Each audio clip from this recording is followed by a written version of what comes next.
All right. Good morning, everybody. Um, Chat's already roasting me this morning.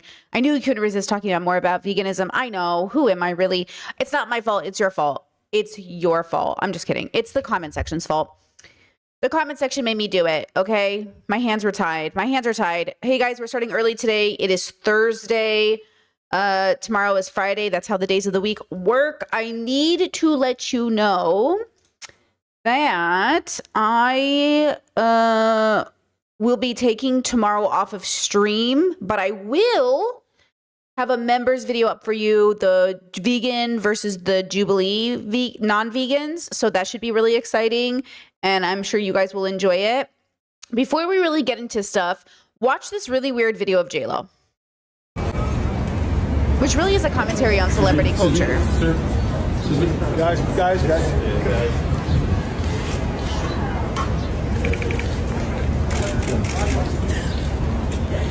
Lady.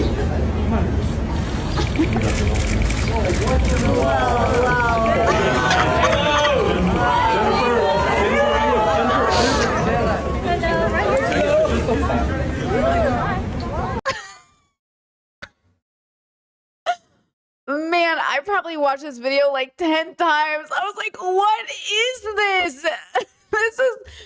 I'm sorry, this is the funniest video I've ever seen of adult activity in my life. Look. Okay, so this lady, so all these people are scrambling to get out of the hotel lobby.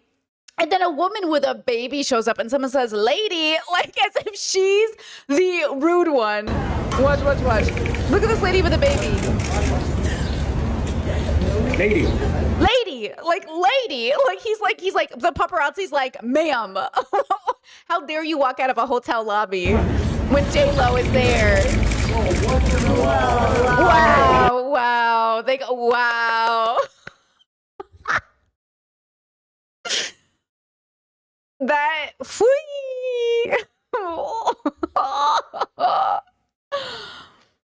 oh man. Yeah, that really had me going. Anyway, okay, thank you. Chad says your stream is slowly becoming my before work routine. I love that. I love that. Chad says, can you see an obviously important was walking? Yeah, can you see that a very important lady was walking out of a hotel lobby? It's so weird. And this is why I don't blame people for hating celebrities, even though I do think philosophically, take hate out of your heart.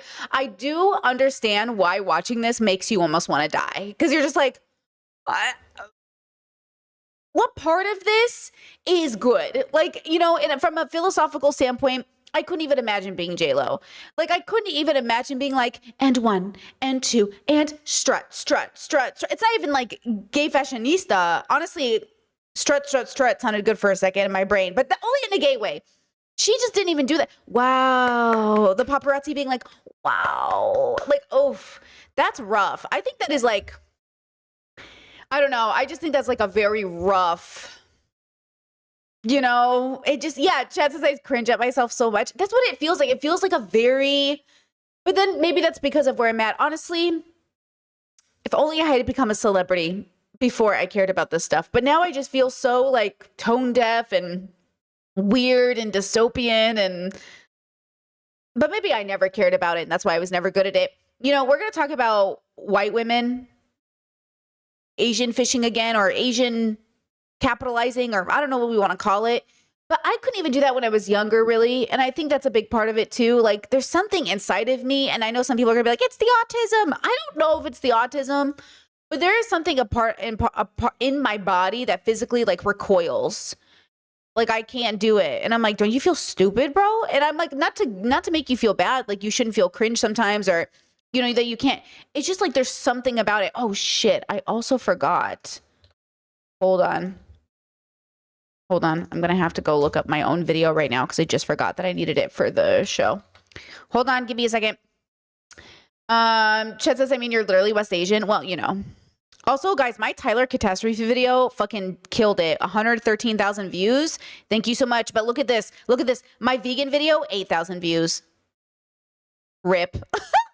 You just never know which video is going to pop off. Apparently, people said the thumbnail was really good. Yeah, I do. I tried something different.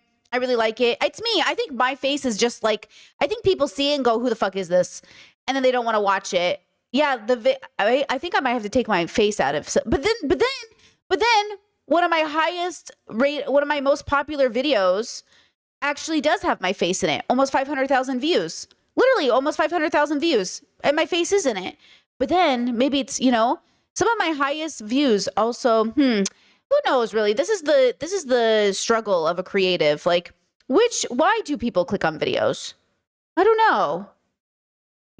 Chet says, do you do A/B testing? I do. I do A/B testing on almost everything. Titles, thumbnails. That's probably why you notice the video title changes so many times, is I'm just A/B testing. What do people want to see the most? And actually for most of my thumbnails, there's almost no difference, but for my titles, there is sometimes huge differences. And actually, Michael Burns had the same problem where he had one title about AI. I don't remember what it was. And then his audience got really mad at him, but they also clicked on the video at like a 20% rate difference. And then he was like, hey, you guys say that like you hate the titles, even though the content's good, but like you won't click on the video otherwise. And like, yeah, I think this is the problem in this industry. And we're going to talk about this with this first topic. I want to talk to you about ableism, because this is the struggle for all of us in this space, is like, people say they don't want to hear it. Like, oh my God, you know how many comments I got on my Tyler Catastrophe video that were like, we don't want to watch like one more Tyler video. Then why you on the video? What do you mean? Yes, you do. Yes, you do. You just proved that you do want to watch another Tyler Catastrophe video because you're on the video making a comment. You just paid me. And so it's like, you say that. You say we don't need another video, but then, okay. So it feels a little bit as a creative, like you almost have to like think for the audience because the audience doesn't know what they want. And then that feels weird, So there's a layer to it. Now, okay, let me talk about this first. Let's talk about ableism, because to be honest with you guys, I'm burning out. I'm crashing. I'm this close to ending everything. And that's me. I'm being sarcastic. I'm being hyperbolic. Okay. I felt already really bad about my content this week, even though I think it's actually fucking doing really well. And that's just how it goes sometimes. I'm also fucking on my period again. Okay. And my hormones are just absolutely shattered. Like if I see a butterfly, I'm going to start crying. So my hormones are just fucking trying to beat me up. And so, I'm going to take tomorrow off stream, and I'm going to instead put out a members video, tier 2 Jubilee vegan video. But somebody wrote me a comment, and this is not me going after them. This is me talking about ableism in a different context, because even though the comment hurt my feelings, they don't know. They wouldn't even understand that it hurt my feelings, because it only hurt my feelings because I'm out of spoons. Because I don't have the spoons to protect my feelings. So let's talk about it. Okay. Yes, chat said period again. Not only have I bled multiple extra times this like last 60-day period, I've had like 3.5 extra, either like I've had 4 periods in the last like 60 days. And I'm like, okay, everybody stop. But I'm on birth control. I have hormone problems. Like it's a whole thing.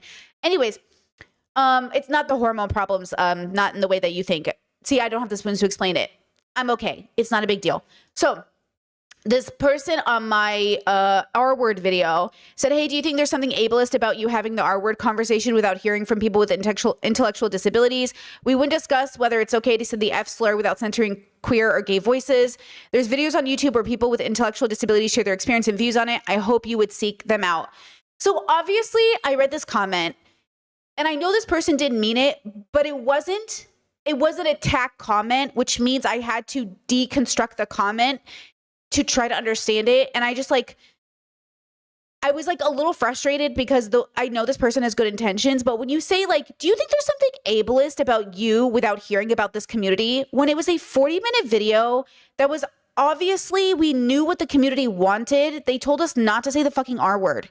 So I didn't need to reestablish what the community needed, but obviously it would have been nice to highlight their voices. But then if you noticed yesterday on stream, I didn't have the spoons to even prep. And you probably didn't notice, but I noticed because I'm the creator. I didn't have the spoons to prep videos. So we just went to TikTok and scrolled. So the reason I didn't highlight any voices specifically was because I'm disabled and I was tired. So you know what I mean? So then it's like ableist on ableist crime. It's almost like disability on disability crime, you know? So, okay. So then I said, hey, I'm deeply confused by this comment. I'm trying to understand. We already know how the community feels. They've made it clear. We did need to double check in this video since nothing has changed. Is there something you're saying I'm not getting? Then they said, hey, oh, and I don't like that they said we wouldn't discuss whether it's okay to say the F slur without centering queer voices. I mean, wouldn't we? Like, you know what I mean? Like this comment, like we wouldn't do something doesn't make sense because like, yeah, we have done that plenty because we know what they like. It's not like I don't need to highlight, you know, certain minority voices every single clip you see. I make thousands of videos. You know what I mean? I don't, but then as a creator, and look, I understand as the creator, this might be your first time seeing my content. So you're like, hey, where's your commentary on this? And it's hard because right now there's this discussion happening on TikTok where this creator doesn't mention enough for people her stance on certain things. So people have decided she's this thing she isn't. So she had to come out and say like, I support this, but you guys are making me sound like this. And it's just like, as a creator, we start to feel really scripted when every video we have to say like all of our, you know what I mean? And then my audience, I wonder if they ever get burnt out on hearing Brittany say the same shit. And then yesterday, even somebody in the audience made a joke about like, and since we're on the topic, Brittany, what do you think about whatever, name, insert thing here that Brittany said 1,000 times, objective morality or whatever. So I hear all of your voices. I get it. I just want you as the audience to also consider that the creator might also be a person and or they might have already accounted for this and or, right? So then they said, hey, but we know how other groups find slurs rooted in their oppression. We still center their voices. They're acting like I deliberately always leave out, like I left out the community, right? And I'm like, why are you I'm literally like, you know what I'm saying? Okay. Then it was, or at least feature them. People with intellectual disabilities don't get the respect, and it's also an integral part of their experience that people talk over them and even talk about them. But see how this person didn't like advocate any people, didn't mention any names. It would also be helpful, guys, if you feel like I'm keeping out people's voices, which I agree I should have highlighted some. I just didn't have the energy. Leave me names, leave me resources. It's really interesting how, you know what I'm saying? Like, just do it. Like example, somebody was upset with this guy's, the word guy, and I suggested somebody else. I said, hey, if you like words, you might like this gentleman, like this creator. And then I linked the creator. The idea is as a community, if you want to highlight voices, link them, talk about them, name them, right? Because you're right. I don't always have the spoons to do it myself, as we saw yesterday or right now. I mean, I'm literally going to skip Scream tomorrow. But trust me, I already know when I'm not perfect, right? Okay. So they said the defenders of the R word don't even think it's necessary to consider people with intellectual disabilities. So obviously that's not me or my audience. Many leftists who seem to be able to understand why other communities get to decide whether their slurs are used don't get it in this instance. Yes, but that's not me. They focus of it being an argument between them and other leftists who are too sensitive, as if there aren't oppressed minorities asking them to stop. For sure, but that's because of the context of the conversation. The R word is a tool of oppression for a community of disabled people, but it's being discussed without hearing from those people who are talking about the oppression. I mean, I literally talked about being autistic in the video and whether or not I identify with the word, and the people in my own chat were like, Brittany, the R word absolutely can be reclaimed by autistic people because it's used against us. Guys, please, I don't have the spoons because I'm disabled, so can we please like meet each other where we are? Because like I'm too tired, you know? And then chat said, la la la la la. Hold on. Oh, the R word is a tool of oppression for a community of disabled people, but it's being discussed without hearing from those people who are talking about the oppression. I mean, I'm pretty sure I highlighted neurodivergent people in that conversation. And again, I did not highlight anyone because I did not prep, because I didn't have the spoons, because I'm disabled. So we scrolled on TikTok. So yes, I should have deliberately, if I was 100% on my game, I would have highlighted voices, but I'm just telling you right now, I don't even have the spoons to have more decorum in my voice right now. But I hear you, I get it. I just wish in that moment, especially if you're a viewer of my content, you could have also been like, oh, I noticed Brittany didn't prep. I noticed we're just scrolling on TikTok. Oh, I noticed, but okay, I get it. I'm the creative, so it means like I have to be more responsible for how I get it. Okay. You said, I get no one else in this space has their voices either, but I know you hold yourself to a higher standard. They said, oh, I said, okay, I see what you mean. I definitely could have featured an advocate from the community to speak directly on it. Honestly, I'm burning out this week, so I feel like I'm dropping the ball a bit. I didn't mean to exclude anyone. If you notice, I didn't prep the videos. I just scrolled TikTok and used whatever came up. It's a Spoons issue. And they responded, it's because I know how much you care that I even bothered pointing it out. Yeah. In that moment, I think it would have been nice if you also acknowledged that I'm also disabled and that I'm also struggling. And then we could have been like, oh my God, girl, thank you. And then we could have been like, oh my God, friends, besties. But instead, it was like, well, I just know you hold yourself to a higher standard. So I wanted to let you know you fucked up. And I'm like, okay, thank you. Thanks. I really appreciate that. That's really helpful. And then, you know, when we talk about ableism and we talk about content creation and we wonder why more disabled people don't make content, it's because it's exhausting. So obviously I'm coming from a very like already low on spoons, and I don't want you to hear the shakiness in my voice or anything and think like, oh my God, like I'm just literally being transparent, right? I'm tired this week. I physically am having a biological experience that I can't control. I'm not even sad. I'm tired, you know? But I really appreciate it. I have appreciated all the conversations this week. I'm not sad. I'm physically drained. I should have skipped today's stream probably, but there's so many good things I want to talk about today. I'm just so tired, you know?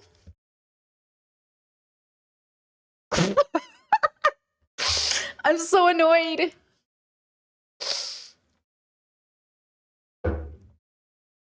I'm not sad. Just trigger, like not trigger warning, but like I'm not, disclaimer, I'm not sad.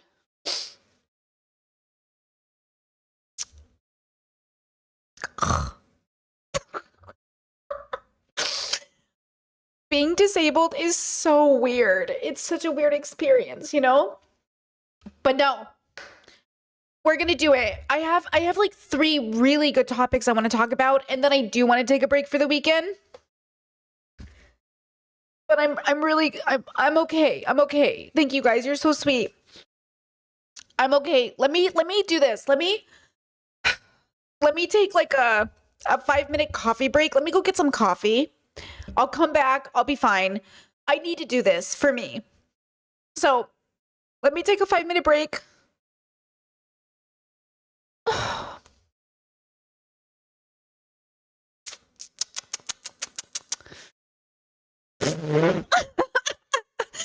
This is the craziest.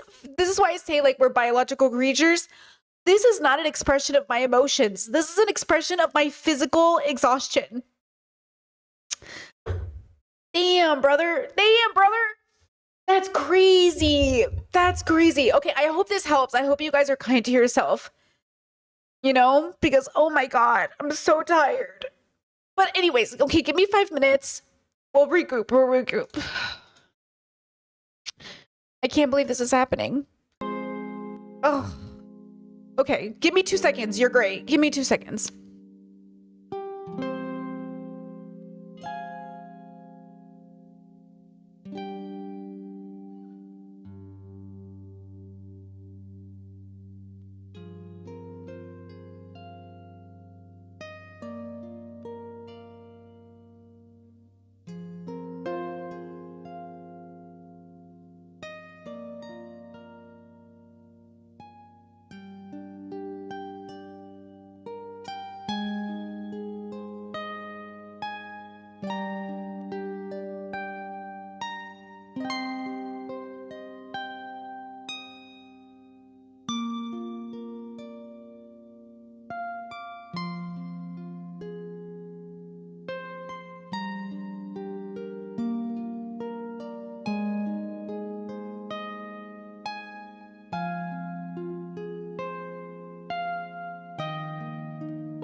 Okay. I'm back. Oh, man. Hello. Pausing music in 1, 2, 3. Okay, first of all, thanks for witnessing me. Oh, man. What a day, brother. Okay, thank you so much. Is that Fungus Wizard for the super chat? Thank you so much. And Ren, thank you so much for it says for the coffee date for you and the wife. We'll make sure to make that happen. Thank you so much. Honestly, I think I'm still exhausted from that Mother's Day weekend where I went to the mall on Saturday and I went to go see my mother-in-law on Sunday. And I think I'm still recovering from that. I am out of fucking whack, but I'm here. Thank you for being so supportive and honestly carrying that, because Jesus Christ.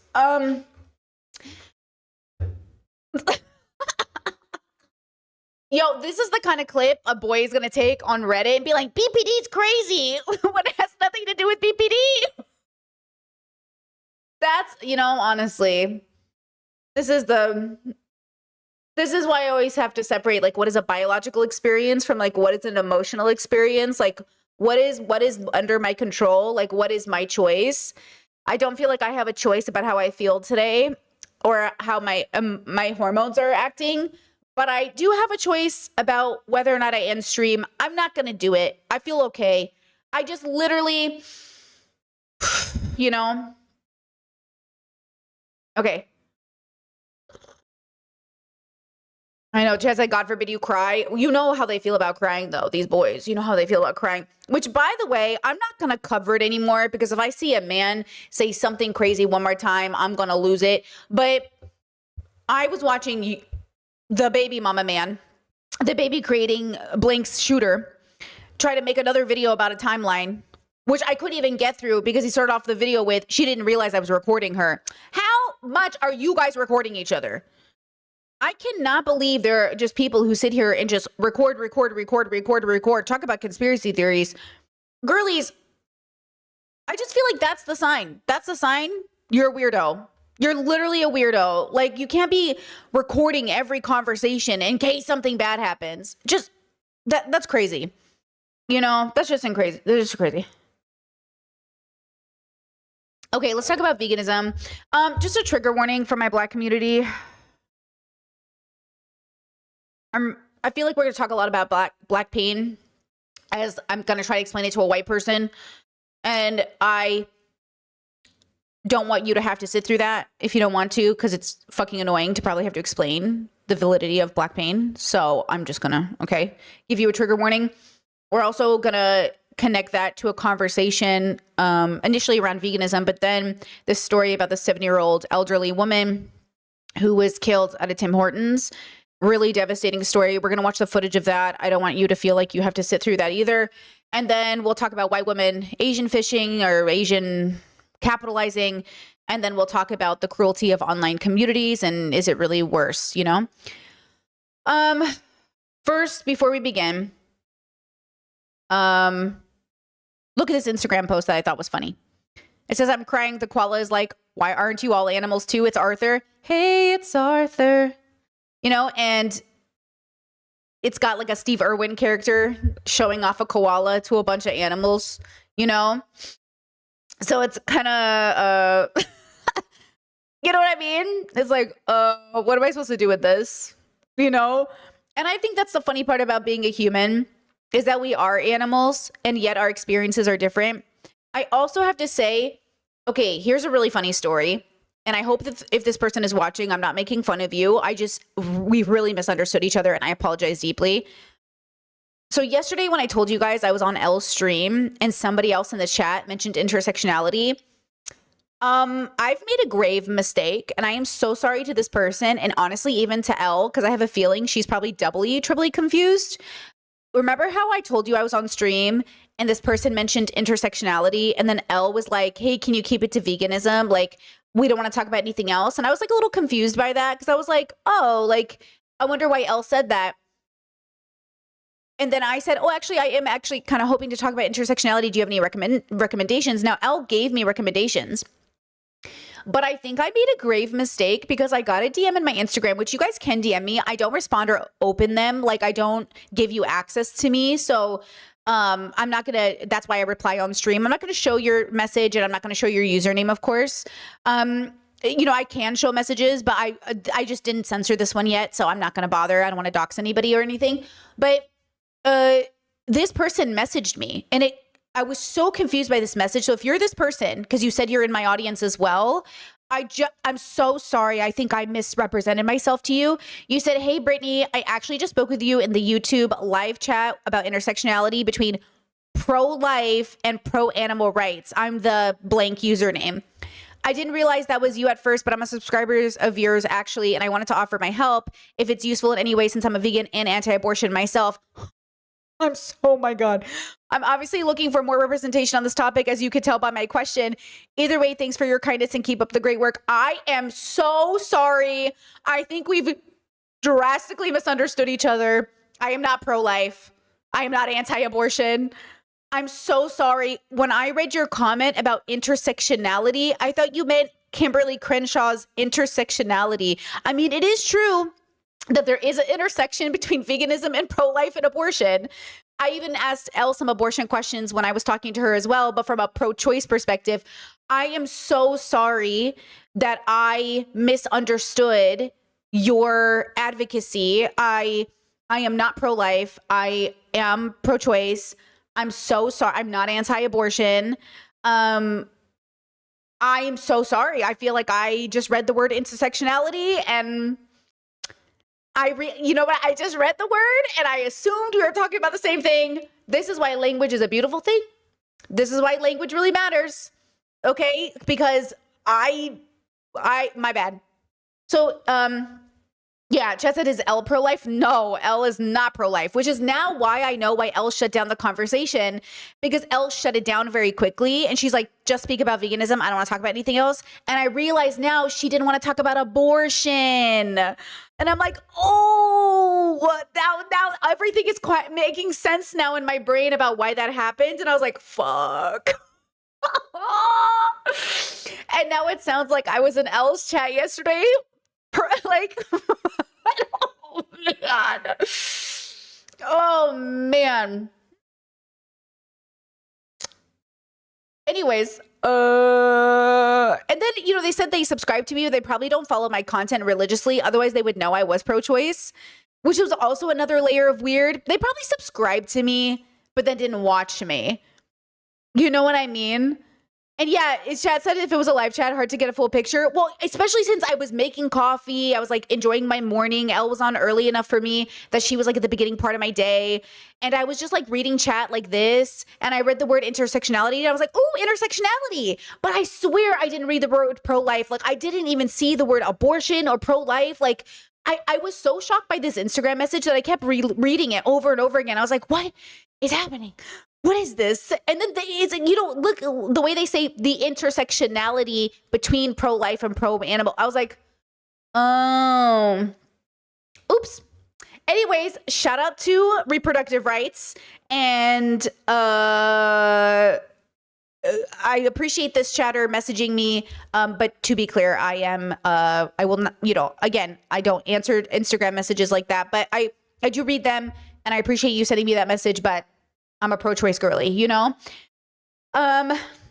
Anyways, okay, funny story. Next story. Let's talk about veganism, because okay, so this is the part where I want to give a trigger warning to the my Black community members. Vegans make this really horrible argument about, oh, look what we did to Black people. We're doing the same thing to chickens. Same thing with them saying like, oh, look at the Holocaust. We did the same thing to pigs. Okay, that for many reasons, I think is a really bad argument. And I think white vegans need to stop using Black pain to talk about animal pain. I feel like that's really fucking obvious. But here's the conversation so you have the update. And to this person who asked me to talk about it, I'm going to answer your questions today, girl. So I hope this helps you. I'm just really recommending not to equate Black pain to any animal suffering when there's so many other examples you could use that isn't so directly harmful to a community that's already marginalized and experiencing so much the world already ignores black pain, which we'll talk about today later. Okay. So they said, hey, vegans are not comparing black people to animals, by the way. They're comparing the conditions and treatment, factory animals and slaves, regardless of race. Well, okay, that's a fucking lie. Regardless of race, God. I said, I just recommend not using that example as it doesn't really click or make sense and causes unnecessary pain for people. I said anti-blackness is real and prevalent, and when vegans try to use black pain as a talking point for another cause, especially an animal cause, it plays into people thinking that black pain does not matter. Please consider this in your activism. They said, oh, wait, before I even get to that, this person said, yeah, you're also equating animals to people, and that's not always great. And they said, no, we're equating both human animals and non-human animals deserve consideration, respect, kindness, and freedom from use and exploitation based on the fact that they both have sentience. And it's like this conversation's like really, okay, whatever. So then they said, yes, I understand anti-blackness is very real and prevalent. I am anti-racist to the core. I think to say you're anti-racist would also imply that you understand why black pain shouldn't be weaponized in any capacity for any movement. And, you know, even I take concerted, like, I don't know if you notice, but I try really hard when I talk about struggle to not always use black pain because it is the default for white people, but instead to use like homophobic or transphobic because, you know, it sends the same message, but doesn't have to center black pain on the conversation every fucking time. Because again, even though you center black pain in the conversation, you're not actually centering black pain. You're actually utilizing it for the argument, and then you're ignoring black pain. So you're pointing it out, you're saying it's real, and then you're saying, but they don't matter because we're actually using it as an example of this other pain over here that I think we should actually be talking about. So that's why you have to be very careful about when you utilize this argumentation, because it always comes at the expense of, right? So then they said, vegan, which is probably obvious. Personally, never do the comparison between slavery and animal agriculture because I think there's much better arguments out there. I hope I do not come off as mean or hostile. It is not my intention. I'm here for a good faith convo. I have never encountered any vegan who would try to compare the pain black slaves, okay, enslaved people, we're using enslaved people now, not black slaves, went through and non-human animals go through. See, how can you be anti-racist and then use black slaves? Because they weren't slaves, they were enslaved, which I understand we all recently learned, or I recently learned, or you recently learned, and maybe it's new to your vocabulary, but that's why I say, like, it's hard for black people to trust other non-white, or for black people to trust non-white people, or, oh my God, Brittany, I'm tired. It's hard for black people to trust non-black people when they say I'm anti-racist and then use racist words or sentences. That's why I say you're always unpacking white supremacy. I'm always unpacking white supremacy. It never stops. And so I try to be as anti-racist as I can be while unpacking white supremacy, because I've been taught by white supremacy how to even think about black communities, i.e. as slaves, instead of i.e. as enslaved people. So, okay, some examples there. Also, hold on, chat. I just realized I'm not really looking at chat. Let me make sure I'm not missing anything. Let's see. It's scientific consensus that humans are animals. It is true. I agree with that. Nobody in this chat is going to argue whether or not humans are animals or animals are humans. We know that. It doesn't mean that the relationship we have, right? Okay, chatter. I'm really low on spoons today. Don't piss me off. Okay, you said you're denying science if you say humans aren't animals. We're not saying that. I don't know if you're new to my chat. No one is saying that. Everyone agrees we're animals. We also agree that insects are animals and other things are animals. We have different relationships to these things. And because we're animals, we're also biologically more inclined to cater to our species because we're animals. We have a tendency to have a bias for our species because we're animals. And I think it's really fucking weird for you to also deny that. So you have to take it into consideration when making sure you understand people's pain. It makes sense as an animal, we would want to cater towards our fellow species rather than putting it at the back burner of another animal species. So no one's arguing with you. Relax, okay? You said, this commenter said, I never encountered any vegan who would compare the pain of black slaves went through and non-human animals go through. I've never encountered one that would compare black people to animals. I've only come across vegans who compare what happened and happens, conditions, and treatments. Of course, me not encountering something does not mean it does not happen. Here's an example from my vegan video on my channel. Not getting it because I was like, what are you trying to say to me? For every day that Here. People kept trying to explain to me veganism in a way that just didn't work for my brain. They kept trying to equate it to like being racist or not racist, but I was like not getting it because I was like, what are you trying to say to me? for every day that you're not vegan, this is happening because of you. Turn vegan, man. And once people would have had the same kind of mindset towards yourself. Speciesism. It's the same kind of mentality as racism, sexism, any kind of oppression. And if you're against that, then you should be vegan. Not really on the same level as racism, but I do get It's racism, but towards animals. The only difference is the victim. I feel you. Because it's the mentality that they're here for us to use however we want, and that they're beneath us, and that their lives don't matter. I will say, okay, so this girl here, Gem Lettuce, I am subscribed to her channel. I actually just got given a membership on her channel, but I'm subscribed to her channel. I'm trying to watch her content. She does live call-ins, and I'm trying to see if she understands her argumentation is racist. So I've been trying to figure out a way, because again, I don't want to go into vegan communities and be like, hey, do you guys know you're fucking kind of racist with your talking points? And yet I understand that vegans, I'm trying to understand the bubble. So I have been watching her content, and I think she's autistic. I could be wrong, but I think she is.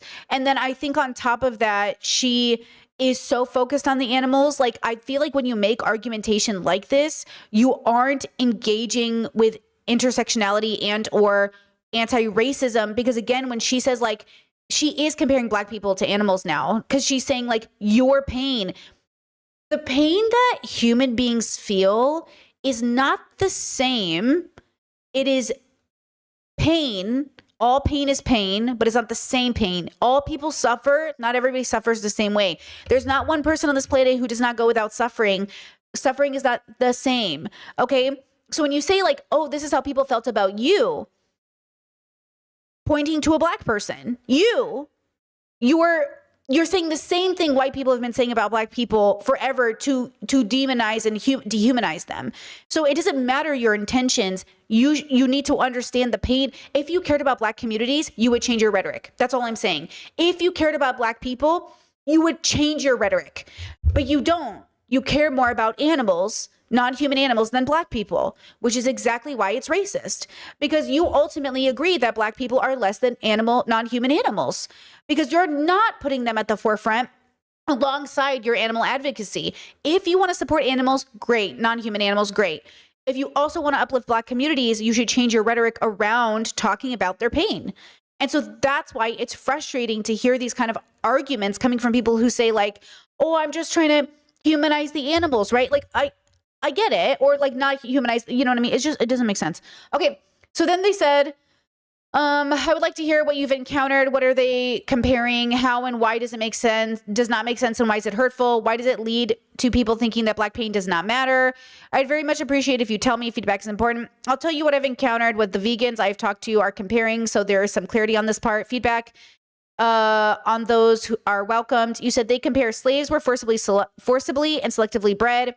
Sometimes this includes forced inbreeding. This happens with non-human animals to get as much produce from their body, be it fleshy, dairy, eggs, wool, hair, etc. Also has included forced inbreeding. Slavers sometimes made items from skin and hair of slaves.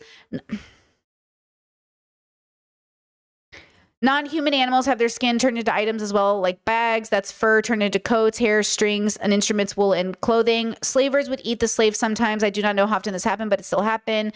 Non-human animals are eaten. Slaves have no freedom. Non-human animals have no freedom. No, a free-range area does not count as freedom because they're still being exploited, used, and end up on a plate when they do not want to. Those are the ones I have heard and remember. Okay. Forgive me for this example, but it's the only one I could come up with. Okay. When a baby is raped by a grown man and a grown woman is raped by a grown man, the rape is the same. That's what is the only part of the same. Everything else is different. Every context of the experience is different. Every possible outcome is different. When grown men rape babies, the baby's hips displace and break in parts of their body. Right? The baby is having a very different experience than the grown woman, right? Though the rape is occurring and both are being raped and it's horrible and disgusting, that is the only thing they have in common. Every circumstance leading up to the rape also changes the context. What is a grown man doing raping a baby? It adds a layer of degeneracy or a layer of horror than even raping a grown woman, even though it's all horrible. So you're doing this thing where, to me, it feels like, yes, horrible things are happening, But the fact that a human, as a species, as a biological creature, looked at another human who we should be in communion with and said, you are less than me, you are beneath me, you are an animal to me, when you know, like, we're all animals, it's language used to say, because of your skin color, you are less than me. And so when you, and then white people use it to say black people are animals and that's why they're less. And so when vegans then use the argument that black people, oh, these chickens suffer just like you suffered, it's like you're taking away the relationship to one another that causes the extra layer of horror. Because again, like, we are animals on a planet. I agree with you. And so that's why it could make sense for us to slaughter other animals or kill other animals like any other animal does. And yet I would say to you, because this is why I say veganism is so hard for me, because the only reason I would become vegan is because I believe all life is like sacred to some point, or all life deserves respect. And it sounds like vegans are vegans because they like animals more than they like humans, or they like non-human animals more than they like humans. It sounds like you like dogs and pigs and chickens more than you like black people, because in the talking point of your argumentation, you don't care about learning about black people's suffering. You just care about learning about it enough to utilize it. I'm surprised this commenter mentioned eating the enslaved people or making furniture out of them, since a lot of people don't ever acknowledge that. But you see how they only learn that history to weaponize it so we can also care about chickens and pigs. I'm not saying we shouldn't care about chickens and pigs, but I'm saying making a human chair out of a living human being as a person, like a person doing this to a person, is another layer of horror that I think we could all agree adds another layer of, like, you know, because there's, you know, again, if the whole world is eating meat and it's so, you know, it's so universally experienced, you know, we're obviously having a biological disconnect here. And so it just feels like for somebody who's saying, hey, Brit, can you explain this to me? Like, why does it make people think black pain doesn't matter? Because you just did it in your comment. To me, you expressed a lack of caring about black pain in your own argumentation. You just took one of the most horrific displays of human behavior towards one another, making people into furniture, eating them, enslaving them, raping their children, and then you went, same as pigs and cows. And I'm like, it's not even the same as pigs and cows, because black bodies were physically raped, as an example. Like, forcibly raped by other human bodies. Human beings are artificially inseminating cows, which is some form of assault, but they're not experiencing literal bestiality. I mean, if you took it a level and you told me every factory farmed animal was actually being penetrated by a penis, we could have a whole other conversation, but that's not even happening. You know, it might be happening to some of the turkeys or some of the animals. That has happened, but when enslaved people are raped, it is their bodies that are being penetrated by another human being's body. So you're like, you're not even understanding the I don't know if you're not visualizing it or if you're not processing it, but it's like you're talking about something that is like deeply different because of the way that it is experienced. And I'm not saying we should ever do that to non-human animals. Like, I want to be abundantly clear. We should never be doing any of that to non-human animals. But it is not the same experience as enslaved people. It is just not the literal same experience. So to use it feels very, very hurtful and unnecessary. Okay, let's go to chat.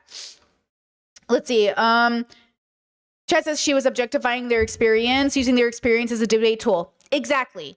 Exactly. Like, black pain is not a tool for you to win a debate. And that's exactly how it feels, you know? Yeah. Let me see. How is this type of argument welcoming to black people and recognizing present day pain? Exactly. Exactly. Okay, let me scroll up. Let me see. Yes, the only thing in common, how does that comparison help activism? The argumentation they were making before. Let's see. Autistic vegans have a tendency to get like that. It's a specific justice rigidity that ignores that what you don't know was me briefly as a teen, but thankfully I grew out of it. I think, listen, as an edgy atheist, as an edgy autistic girly, yes, like, I think I've made very aggressive talking point arguments, and then I realized, like, this really just exists online. And that's the other part that I want people to recognize. If you went to a conservative, like, I genuinely believe this, if you went to my parents and you compared black pain to chickens, they'd be like, what the fuck is wrong with you? And they're MAGA. I think even they would be like, hi, are you stupid? And I'm like, Yeah, actually, that is a stupid comparison. And I think that's why I think even conservatives would be so upset with that comparison, because even they're like, okay, slow down. Whoa.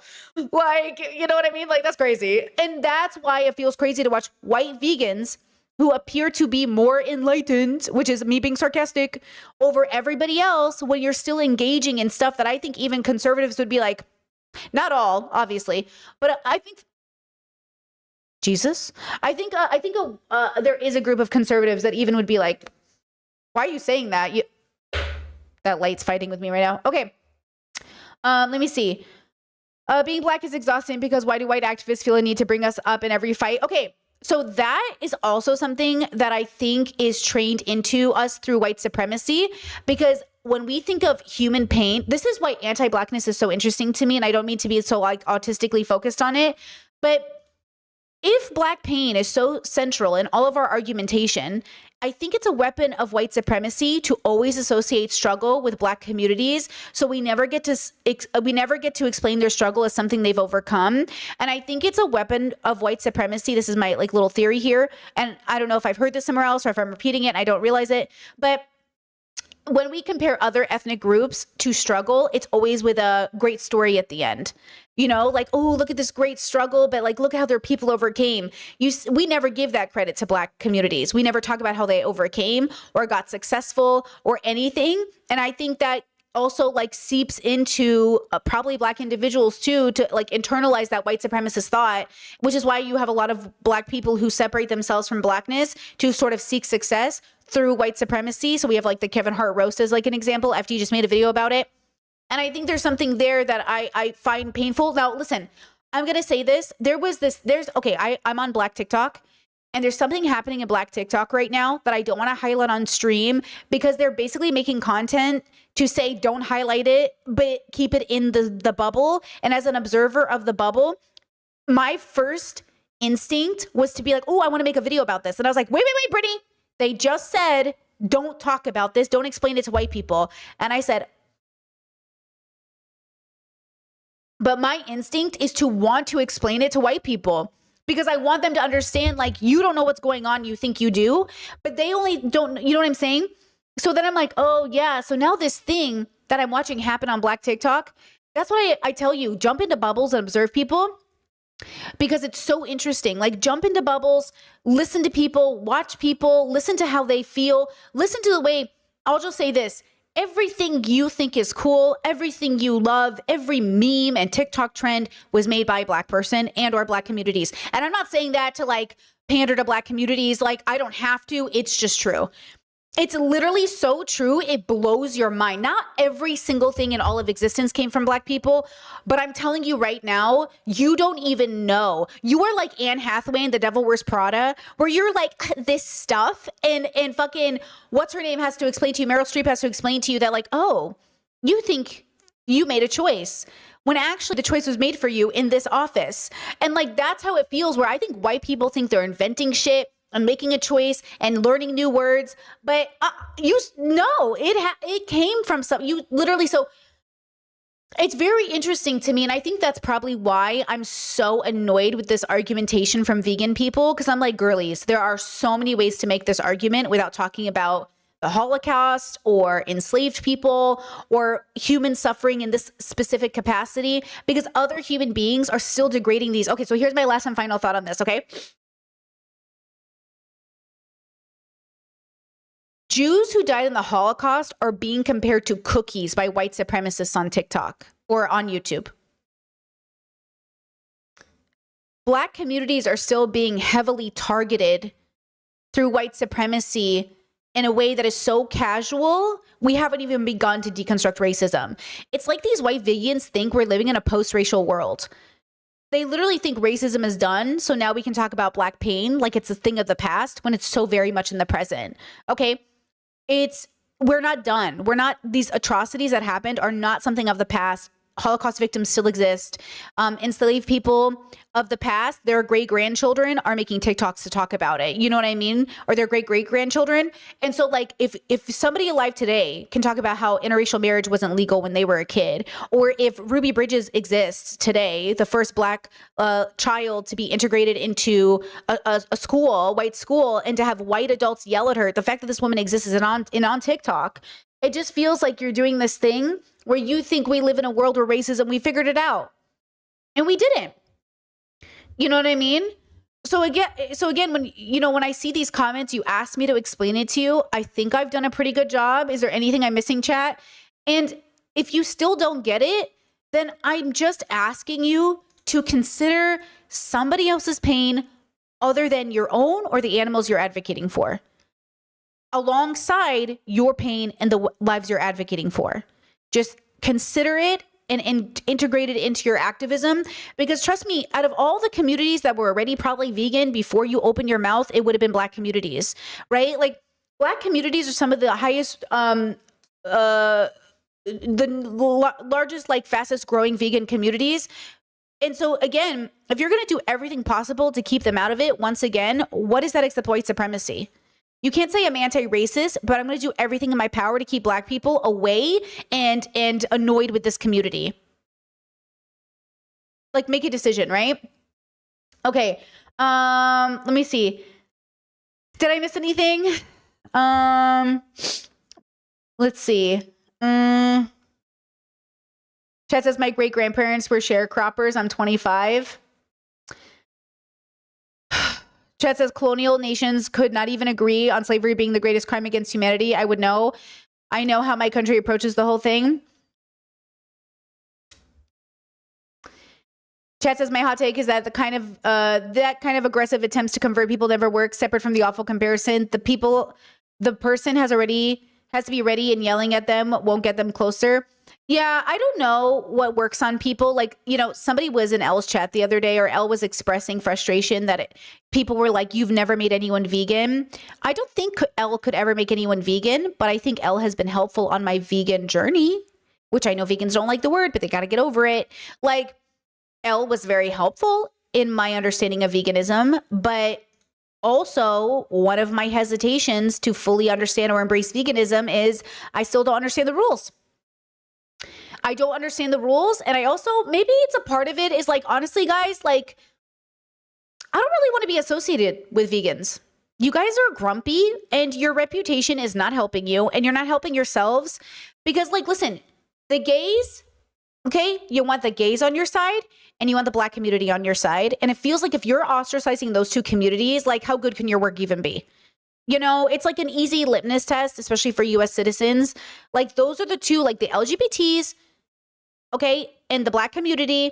If you can't get, you know what I mean? And maybe this goes back to my queerness, my queer history, which is why Elle might be a lesbian, but she's not, I don't know if she's queer and she's not from the US. So she doesn't even understand going back to our queer roots, our queer roots, which were, the biggest advocates at the time were Black trans women. So like, maybe she's not going back to our deep roots here because that's not her roots, but it is my roots and it is your roots. And so for us, like, especially if you're talking to US vegans, like, I think a lot of my community, especially, look, out of all the communities on the internet that could go vegan the fastest, it would be mine, because we care about suffering. And also my community has every reason to hesitate to be associated with these white vegans because, like, of your argumentation. It completely contradicts the point we're trying to make about humanizing people, let alone non-human animals. Okay? And so again, like, yeah, Chat says, I feel people miss the idea of suffering doesn't have to be equal to be important. Exactly. Right? Exactly. Like, I think they're trying to make it equal. And I'm like, it doesn't have to be equal to be valid. And I think they don't understand the difference because to them, they're like, but it is valid. It is the same. Same is a very controversial word. Same is a very hard word because it just, again, this is the whole philosophy problem. Because, like, everybody suffers. Everybody suffers. This is why I try not to play a game of who suffers the most. And the only time we even have to play that game is when you make comparisons. I never would have had to make the comparison that non-human animal life is, quote, less suffering than human life until you made the argument that it's the same as human suffering. It can't be the same as human suffering from even a biological perspective. We are literally built in to protect our own species. And even when we don't do that, that's why it's confusing. That's why we're horrible as a species, because we can't even protect our own. So again, like it's very just like tone deaf. It's tone deaf. It's weird. So anyways, I hope this helped this person. Good luck. If you have any questions, you can ask me on stream. You know what I mean? Chad says queer rights were built on the back of trans Black women. They were absolutely. And so again, like somebody said in my chat, if you don't have access to the spiritual realm, why not use mindfulness? And I said to them, mindfulness in another bubble is just called like spirituality. Guys, words mean things differently in different bubbles, but how you use words, depending on who you're trying to talk to, it really matters. So I obviously make a huge effort in my content to signal to very specific groups. I mean, I'm literally telling you right now who I'm trying to appeal to by making sure that I recognize the reason I think those communities are some of the strongest to support, and obviously I'm a part of the queer community, is because I think the greatest injustice has been done to them. I think the greatest injustice is being done, and it's global and it's everywhere. And I think there's so much pain here that is just terrible. And I will say, you know, for all the people that say like, oh, well, Black communities hate gay people, blah, blah, blah, blah, blah. Black communities, I think, are struggling with homophobia and transphobia because Christian colonization has come in and disrupted their land and taken their religion and spiritual connection to the earth and absolutely ruined any like connection they had. Because I don't know that. I mean, there are Black and gay trans people and there are Black deconstructionists who are speaking out about this, but Christianity, Black Christians who are suffering and who hold homophobic and transphobic thoughts, that's because of white supremacy. Like ultimately that is white supremacy. And so it's not even a Black issue. Like when you say like, oh, it's a white issue. It's a colonizer issue. That's just my opinion. Chat seems to agree. Like, and I think I am also learning from Black deconstructionists too, that they've been saying it too, especially Black queer deconstructionists. They've been trying to really reach, I'm telling you, like go to TikTok, click in Black deconstructionist and just watch 20 videos and you will pop a bubble. You'll have a realization that like, okay, here it is. Don't get involved. Don't comment. Stay out of people's business. Just watch, learn, realize, because again, the Black community, you know, if it's only filtered through white supremacy, is the one that white supremacy wants you to know. And that's the one that allows you to, we're about to switch topics, hate this old lady more than you should have ever hated this old lady. I have never seen, holy fuck. I have never seen, and I say that more exaggerated, it's not really true, but I continue to be rightfully shocked and disgusted that the amount of people who are saying this 75-year-old woman deserved to die is another continuation of anti-Blackness. It's a form of white supremacy. And any person who doesn't get that has not deconstructed the violent colonization rhetoric that they have bought into or been fed their whole life. Because in what world does your brain say this 75-year-old grandma deserved to die because she acted out of place? And you know, because she's Black, there is a layer of white supremacy here because there's no way this would have been the story given the context of the situation. So let me just tell you this right now. When I post this video and clip it, the comment section is going to be very, very bad because I just know based off the comments it's going to be bad. Heck, it might even be bad during stream. So again, if you're a part of my audience that is Black and you're tired about you don't need to watch this video. It's really bad.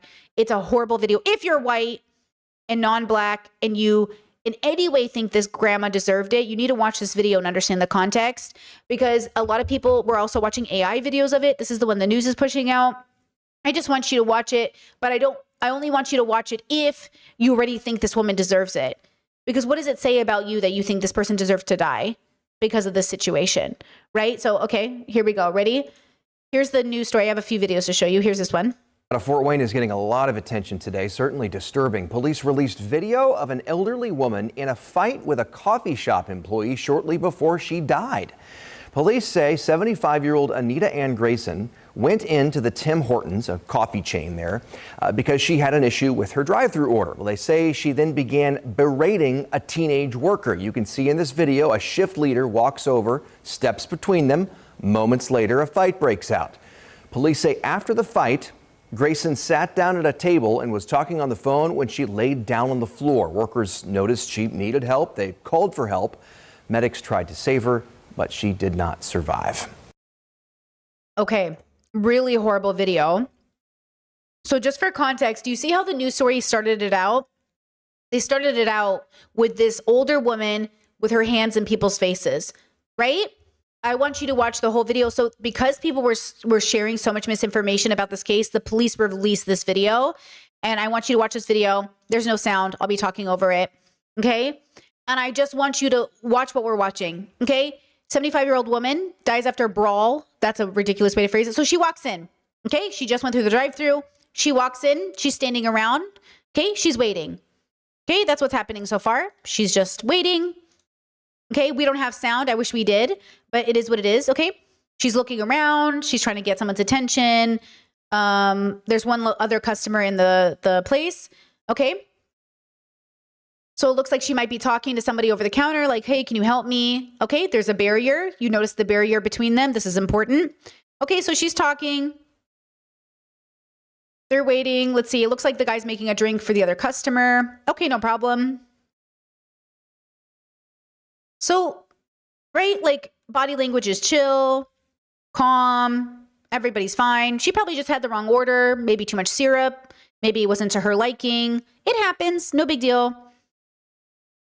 Okay. Again, we don't have sound, but everything looks pretty like nothing. The customer at the desk, you can notice he's not turning around. You know, he's kind of got his back to him. Okay, now it switches. So now we've got a worker who's putting their hands kind of down to say, like, I can't do anything. This woman is pointing, the elderly woman. Okay, just pause right here, right? What could possibly be her complaint? Like, what could possibly be happening? If she came in and maybe said, hey, this isn't the drink I wanted. Can I get a new drink? Like, what are all the options of what she could be saying? Now, look, there's no sound. So maybe she's saying the most crazy shit you've ever heard. But if a customer went through the drive-thru and then came in to complain about her drink, she's probably just asking them to remake it. Because you know what I'm saying? Okay, so then they're talking, okay, pointing, okay, they're trying to communicate. Then, okay, we've got this other person who comes in, and I think this is the manager, if I'm not mistaken, and they get between. Now, one is 20 and one is 17, and I'm a little fuzzy on who is who, but we'll watch some video on it. I think the 17-year-old is this middle person, if I'm not mistaken, because I think the 17-year-old is the one who pushed her. Okay, so they're arguing. There is a barrier. Okay, wait, this is important. So this is the barrier, okay? So the back person gets in the front and then gets in this lady's face. This lady, okay, the elderly lady, argues back, okay? Now, I don't know if she got her hand on her at this moment, but at this moment, this middle person touched her. So now we've got physical, right? Now, I don't know, because I cannot see the video, if this elderly lady did touch the woman over the barrier or the man over the barrier. I don't even know their honestly, I can't tell anyone's gender at all. I don't know what's happening. It's all very blurred. But this is the only physical contact that I can see on camera. So now she shoves her off. She shoves her off. Don't touch me, right? Then she gets bigger in her face, pushes against the barrier. The barrier moves. Okay? So the barrier's moved. This thing has fallen. Now we're escalating. Now the elderly lady swings and tries to punch her in the face. So we've got, from the worker's perspective, 2 physical movements before the old lady hits. Okay? Then this is the shot everyone's looking at. So they're calling victim. So then she starts wailing like she's fucking at the UFC, bro. This fight move, that's what she did to an old fucking lady who's probably complaining about her coffee. After she touched her first from the video. So then she goes and she punches an old lady. An old fucking lady. I think it's a girl. I don't know. It could be a boy. It could be anything. I don't know. Okay. And then 2 other workers go to help and separate them. Okay? This is an old lady. And when you fall, when you're old and bigger especially, that's a hard fall, okay? That is a very hard fall. And mind you, this woman dies. So they're separating him. Okay. This old lady's on the floor.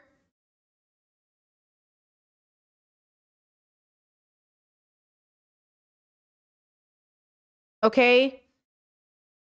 They just leave her.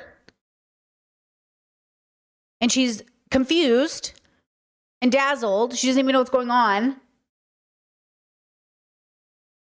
She's just sitting there. She's confused. No one comes to help. I don't understand what's happening. I'm so confused. So the old lady gets up eventually, gets herself up, okay, and makes a phone call here at the table. She's calling people. She later dies of a heart attack, okay? She later dies of a heart attack. Here's the problem. Again, a lot of people watch the video, zoomed in, da-da-da-da. Again, first of all, why did someone die over a coffee? Why did someone die over a screaming? Even if she was the most screaming Karen you've ever engaged with, give her fucking coffee and move on. Why are we even talking about justified self-defense? Oh, she deserved it. Why are we even having conversations about, you know what I mean? So then the comment section gets fucking moral high ground over here. Not once in my life have I ever berated or attacked an employee. Okay? Common sense and common decency, which is not clear in everyone, right? It's like, oh, come on, bro. You think this lady who calmly walked in after not getting her order correct, I guarantee you those workers fucking started it. Because I have worked service, and I know if I have a customer who complains, you de-escalate. You give them what they want. What are you going to do about it? What in the world would make you escalate to a physical altercation where you put a hand on a customer? I have never put my hands on a customer. If I had a screaming, complaining customer come into any business, as much as we want to, quote, put them in their place, you do what's necessary. I get it. You know how many times I've wanted to tell a customer absolutely fucking not? But that's the point. Like, you can't do this. And this woman died. For what? Like, what did this woman die for? So just to do it one more time, and then I'm going to show you news coverage.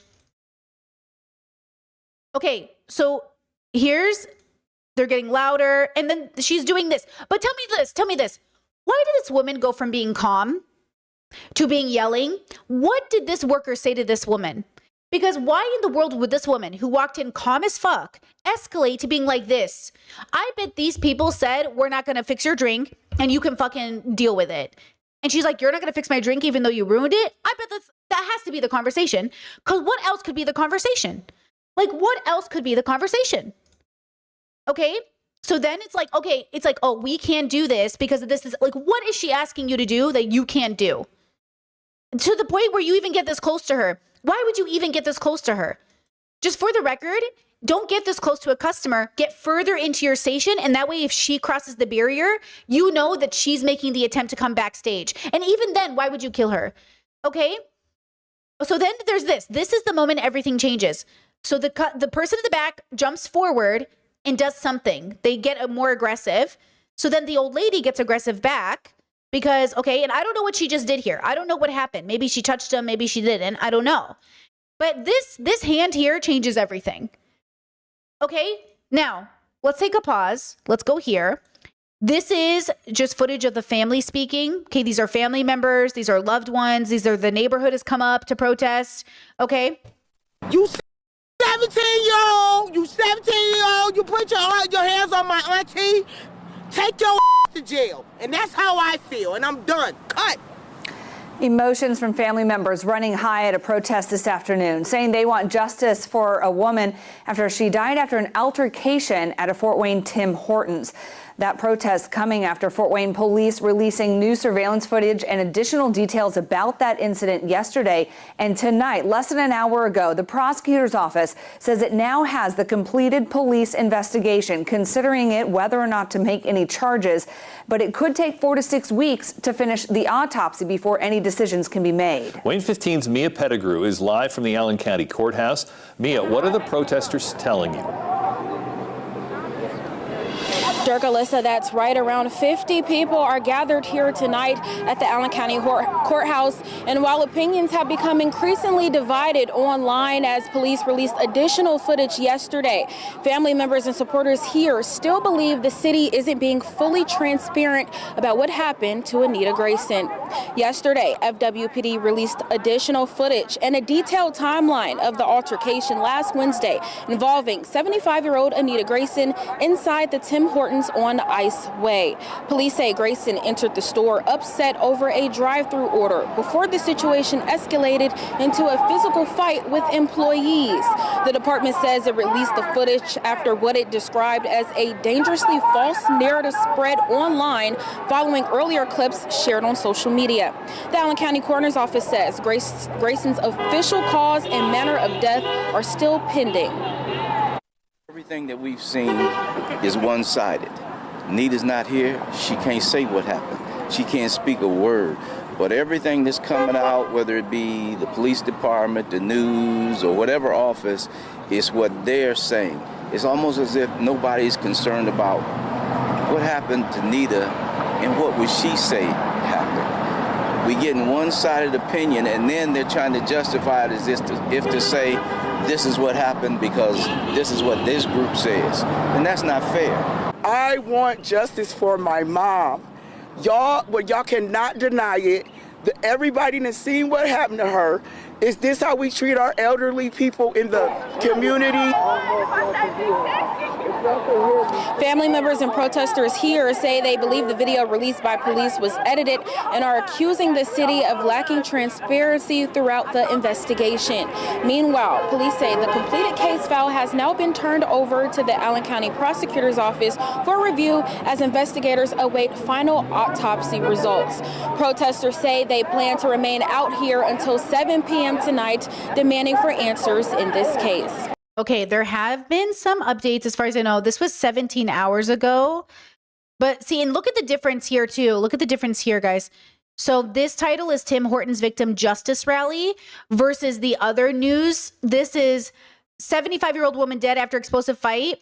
This one, 75-year-old woman dies after fight with coworker or over Fort Wayne Tim Hortons. So even the way they're talking about it, let's see if we can find an update.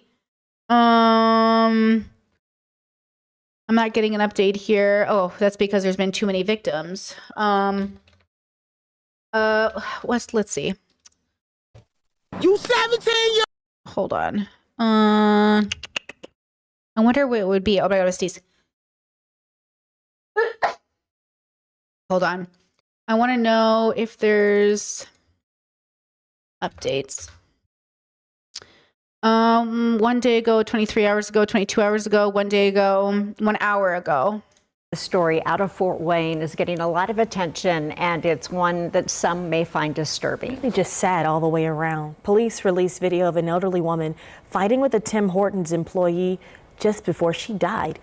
According to police, that 75-year-old Anita Ann Grayson there in the denim jacket, who went inside to address an issue that she had with a drive-through order at the coffee shop. She then started berating one of the teen workers behind the counter. And you can see her up at the counter, and then when the worker steps between them before the fight breaks out, Grayson's daughter says her mom should still be alive today. That's the elderly lady. That's not how we treat our senior citizens. We be careful with them. We make She's so pretty, bro. sure that they're She all looks right. so nice. We don't jump on them and attack them Obviously. and scare them to death. The family does say Grayson had been seeing a doctor for a chronic heart condition. Fort Wayne police say that they understand the outcry and public concern here, but they said that the first video posted by Grayson's daughter caused a dangerously false narrative to spread. Yeah, so a cause of death has not been released yet. The Allen County prosecutor. Okay, so they're saying that the daughter's saying it's her heart issues, but we don't know that. Well, probably because she knows her mom had heart issues. It's just devastating, you know? It's really devastating. And look at this comment. The elderly lady was the attacker. I don't care her age. She was at fault, not the employees. But the thing is, and again, I just don't get it. And this is what I'm confused about. I just can't imagine it needing to escalate to this point. Like, what in the world could she have come in for? You know what I mean? Like, I just don't understand why the workers even allowed it to get that intense when you could have just given her what she wanted, which most likely was just a change of drink. Like, I just don't get it. Like, okay, watch the video again. Not the whole thing.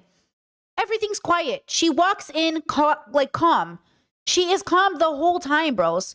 Like, she's literally chilling. She goes by the counter. They're talking. She's talking. It's chill. It's chill. It's chill. But then there's a cut right here. I think that's what people are saying is edited. How did it go from calm to this? What happened in this cut? That's why people are accusing the police and everybody. Because, like, where's that? What happened? I want to hear audio. It doesn't make sense. I don't like it. And I think we all agree in this community, like, I don't even know why would you hit this move too, guys? Like, this feels like you were waiting for a fight. Do you know what I'm saying? Respectfully to anyone who feels like a need to defend themselves, this is a fighting move to me, and I don't understand how you could feel good about doing it to an old woman. Even if the old woman touched you first, why would your brain go, I'm gonna beat the fuck out of this old woman? Why would you do that and feel justified? Like, I don't get why you would do that, even if she hit you. And yeah, I mean that. Look at it. It's crazy, bro. She literally goes so fucking hard into this old lady. This is what I'm saying about being responsible. Can you not de-escalate without fucking punching the shit out of somebody, even if they punch you first? And no, probably not, because you're a teenager who doesn't have your emotions regulated. And like, there's layers to this where I'm very empathetic to the fact that you're young or whatever, but also, what are you doing? It's like one of the two most vulnerable groups fighting each other for what are you doing? And also, why is a 17-year-old even getting involved? Like, now your whole life, is this worth it? Your whole life is going to be defined by this one fucking moment where you took someone's life over fucking coffee? That's what I'm saying. What could this old lady have asked you to do? At most, she asked for a free drink. At most, she was like, give me a free drink. And you were like, how about I kill you instead? That's what this feels like to me. I can't imagine. I know we don't have the audio. I understand this. I'm an adult. I just can't imagine what this lady could have been demanding. And I say this as somebody who works in customer service, obviously. You know what I mean? Like, I know what it's like to have an unruly customer. Nowhere in my brain did I ever think I'm going to fight them. Okay, and even if somebody threw a punch, my brain does not go to escalation because I just think it's always the wrong choice. It's almost always the wrong choice to escalate, and that's what you did. You said, I believe the 17-year-old was the second person in the vid. Wait.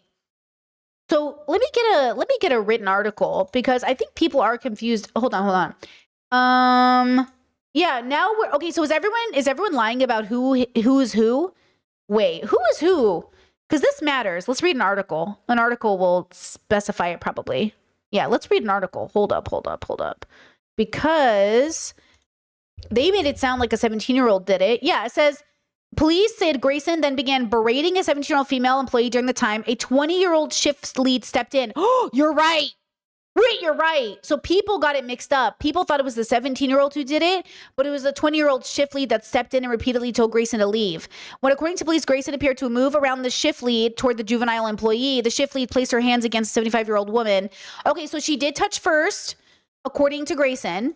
Okay, and Grayson... Wait, Grayson called on the phone. So Grayson is the older woman, Anita Grayson. Wait. No. How did they know that? According to police. After Grayson pushed and struck the shift lead. Okay, but what did the employee say happened? Okay, hold on. Let's go through this. Okay. Anita Grayson, 75, entered Fort Wayne store around 8:09 local time on Wednesday, May 13th to address an issue with an order she had received through drive-thru, according to the news release from the Fort Wayne Police Department. Okay. Police said Grayson then began berating a 17-year-old female employee. During this time, a 20-year-old shift lead stepped in and repeatedly told Grayson to leave. When, according to police, Grayson appeared to move around the shift lead toward the juvenile employee, the shift lead placed her hands against a 75-year-old woman in an apparent effort to prevent her from reaching the teen employee. After police said Grayson pushed and struck the shift lead, a physical altercation broke out between the two. According to police, Grayson struck the woman in the face multiple times and grabbed her by the hair before pulling her to the ground. Well, that didn't happen. According to police, Grayson struck the woman in the face multiple times and grabbed her by the hair before pulling her to the ground. That did not happen. Go fuck yourself. That did not happen. We just watched the video. Okay? What do you mean? That did not happen.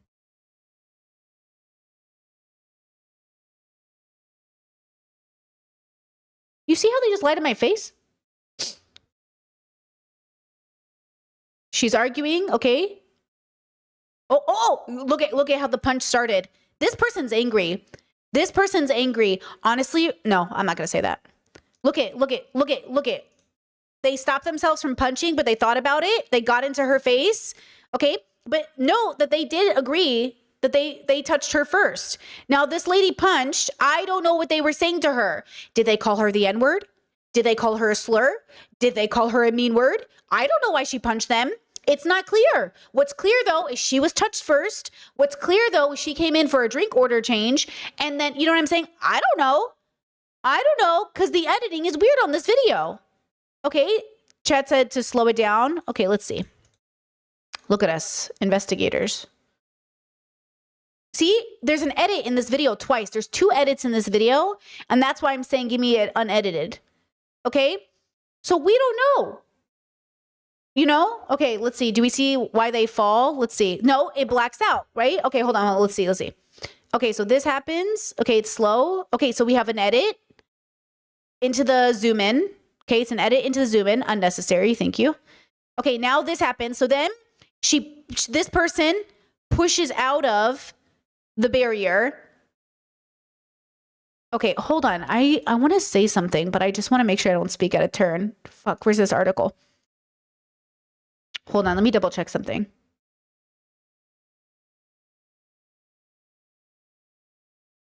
What's the gender of the shift lead? I want to know what the gender of the shift lead is. It says struck the woman in the face multiple times by grabbing her hair. So it's a girl? Okay. It's a woman? Okay. So then you see this. She falls out.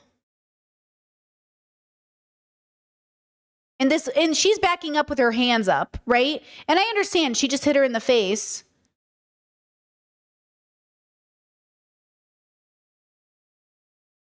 And this happened. Yeah, chat said this is a her, them. Yeah, I am getting like a unique vibe from the group of kids. And so I'm trying to figure out like what's at play here, right? Are there multiple layers here? Is like somebody got testosterone running through their veins right now? You know what I'm saying?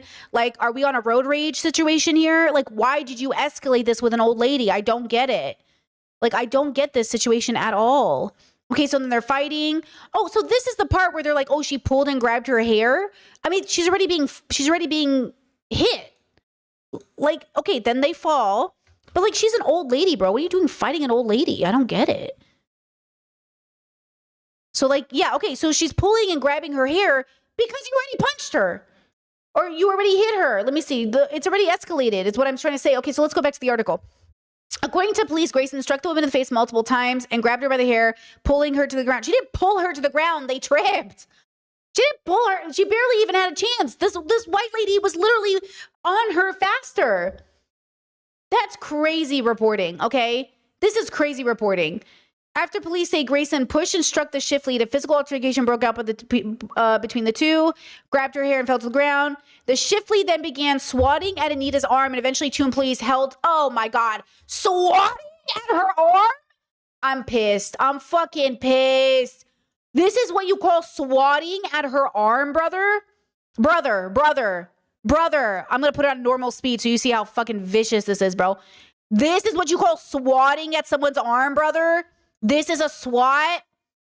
You fucking stupid? That's crazy. That's crazy. Oh yeah, that's how I swat flies in my house for sure. That's also how I swat flies away. You know what I'm saying? That's what a crazy fucking thing to say. Okay? After being physically separated, Police said Grayson sat down at the table, began speaking on her cell phone, picked up a shift lead's hair from the floor, placing it in her bag. At 8:22, police said Grayson lay down on the floor after noticing this. The shift lead checked on her with a cup of water. By the time police arrived, she was unresponsive. Medical personnel performed life-saving measures, and Gray was transported to the scene, but later pronounced dead. Footage of the incident shared by FWPD showed the altercation unfold, but did not include the moment Grayson laid on the floor or what happened afterwards. Police said homicide detectives and crime scene personnel conducted a full investigation into Anita's death. At this time, the cause and manner of death remain pending. Okay. It says the Allen Coroner's office said the report released Tuesday, May 19th, that received the autopsy found no significant contributory injuries. Okay. Twanda J. Grayson, the woman's daughter, said that she does not accept the police's account of the altercation. Obviously, if this is any indication of this is bullshit. You should enter a coffee shop for a coffee and a donut and come out unalived. This is diabolical. Absolutely. Raleigh Booker, 6th District Councilwoman, said it very much felt like victim blaming, and that is not okay. We've got to do better. We've got to be a better. We've got to do better. This is a community that we all love. We have to treat each other better. This was completely disappointing. Yeah, I think this is the problem with this whole story. Like, you guys, the people that are not empathetic to this elderly lady are not processing the same. Like, it's amazing how we can all watch the same video and come away with completely different perspectives. You know what I mean? Okay, let me look at chat. I know I've been not looking. Chat said this is fucking boxing. Literally, she looked like she was boxing. Did the employees call paramedics or police or customers? Apparently only after they noticed her unresponsive on the floor. So even after the fight broke out, did nobody report it? If they thought it was a crime, did they think maybe they thought not to call the cops because it did look like some of the people in the group were black. And I wondered if they, like, you know, black people, minorities, me, we tend to avoid calling police in some matters. So maybe they thought not to call the cops on her because she was older, but I don't know. Right? Is that true? Let me see. I can't see the video very clearly, but I think this is a black man, maybe. Let me see. So maybe he thought, oh no, like, maybe, let me look at, yeah, this is a black person. I don't know gender. It's hard to tell with the video, actually. I think this is even is this two black people? I can't tell, but maybe there was some hesitation to call the cops. But I'm also kind of surprised it escalated. I just don't get why it escalated. And it was a white woman. So I'm just confused. Why did it escalate? I don't know. And then, yeah, wouldn't the employees have to legally report it? I don't know. I don't understand this, you know? Yeah, Chet said there's always a racial aspect when black people are involved. It's because we live in such a white supremacist world. It's really hard to deconstruct from all the nuanced layers of why you react a certain way. I mean, some people just see a black person and automatically assume a fight's about to happen. I mean, that is a real tool of white supremacy, is if you're at a restaurant of white people and a group of black people walk in, there are intrusive thoughts and or racist thoughts and or active beliefs that group of black people will cause a problem. And that is because of white supremacy. That is conditioning under white supremacy. So there is a chance that this older woman, this Anita, Miss Anita, walked into this coffee shop and automatically defenses went up. And that defense is going to cause the problem. I just, again, cannot imagine what this woman asked of them. I just can't get it.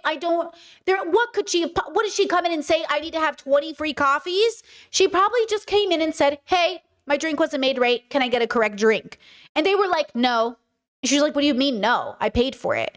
And they were like, no, we're not going to remake it. We don't have to. And she's like, okay, but like, I paid for it. Remake my drink. And then it escalated. Right? That's how I feel like the most normal. I just feel like that's what would have happened. I feel like I'm repeating myself, but I'm just so confused. Yeah, she couldn't have said anything worthy of physical violence. Even the fact that, like, okay, look at this again. I'm sorry. We keep watching it. So she's chilling. She's chill. She's Miss Anita. She's chilling. No problem. Look she's just talking. She's not raising her hand. She's not speaking fast. She's not nothing. She's chilling. She might not even be talking right here. I can't see because of the video. But it's just like this scene right here. How did we go from chill as fuck to all of a sudden having an issue? And you tell me the employee has nothing to do with this? You're telling me the employee did absolutely nothing to cause this situation to get worse? I don't believe you. And how dare they fucking edit it? How dare the police fucking edit this video? Because what the fuck was that? Okay, what the fuck was this video? Why did I just get an edit from the point of calm to the escalation? Impossible. I couldn't even imagine it. I just couldn't even imagine. And the employee came up to her. If the employee wanted to de-escalate, they could have stayed further away. You know what I mean? No. But you know what? Again, the disappointing part, the reason I wanted to talk about this is because I can't believe we're fucking divided about what happened. I cannot believe that there are people saying like, oh, this woman is the problem. It doesn't matter how old you are. It doesn't matter what. Don't punch people. Listen to me when I say this. The fact that you don't need more information, the fact that I saw black women talk about, oh, after I saw the video, I'm on the side of the barista. Listen, I don't know what's going on. I don't know what video you were seeing. I don't know what made you say that. I didn't highlight this TikTok on purpose because I didn't want to bring more flack towards black women. But I think if black people who are maybe more conservative are being used by white supremacy to push out white supremacist talking points, this is exactly how they do it. So now all these white people are going to say, oh, well, this black person agrees with me. This black person agrees with me. The dilemma is, I think there is a problem when your community is hit, no matter who it is, gay, trans, black. We have a tendency to want to look at the evidence and then side with the majority because it is a slight oh, you know, she did punch her. But like, why aren't you asking why she punched? Why would a 75-year-old woman who I assume has no history of punching people punch somebody? My mother's never punched anybody in her life. If my mother, who's about 10 years away from that age, but still punched somebody, I would be like, I have a lot of questions about why my mother, who's never punched somebody in her whole life, randomly punched a barista. I cannot believe you're not asking why in the world would an old lady punch somebody instead of, especially when we don't have sound, especially in racist Trump America, especially, you know, and especially like even, you know, and again, I know there's like this desire to want to appeal to the majority, but you know what I mean? It just feels like, it's like, this is why I love philosophy, because it forces you to really ask, why do you think that? What made you think that? What made this escalate? Why would you do that? Do you think this is ethical? Do you think it's right to hit old people? Now, some people might say it depends on the old person. Brittany, could not imagine in this scenario hitting this woman back. Yes, even if she hit me. I'm not hitting an old person unless there is a deeper, heavier escalation. I'm not doing it. Like, you would have to give me such a good reason to wail on an older person the way this woman did. You know what I mean? Like, I'm sorry. Like, there are so many ways to de-escalate this situation. I'm not saying it's perfect. I'm not saying this person knew how to act perfectly. I'm not sure if their biological, like, defense mechanism, like, geared up and they just fucking went for it, right? I don't know. But somebody's dead. Somebody's mother is dead. Somebody's grandmother is dead. Somebody's auntie is dead. Somebody's neighbor is dead. This old woman who came in for a fucking coffee is dead. And I want answers. And I think her family wants answers. And the fact that everybody's like, oh, we're good. We saw the video. We got our answer. I have 1,000 more questions. I have 1,000 trillion more questions. This didn't answer shit. That's what I'm saying. Don't you have more questions, people? How do you have less questions? So anyways, I know I'm speaking to the choir here. I know that, you know. But if anybody who saw this video and felt like case closed, I implore you to challenge yourself and ask yourself, why don't you have more questions? And no, they're not being charged. They're not being charged. Chad said, are they being charged? Sorry if I missed it. They're not being charged. They're considering it possible self-defense. There is a chance no justice will come from this. That's why people are upset. Even if the charge was something less, like something in relation to like some physical altercation, right? The fact is nothing is happening. There is most likely they're going to walk free. Even though you would think most likely there's going to be an arrest, I think they're going to walk free. And that's why people are upset, because the community is backing the employees.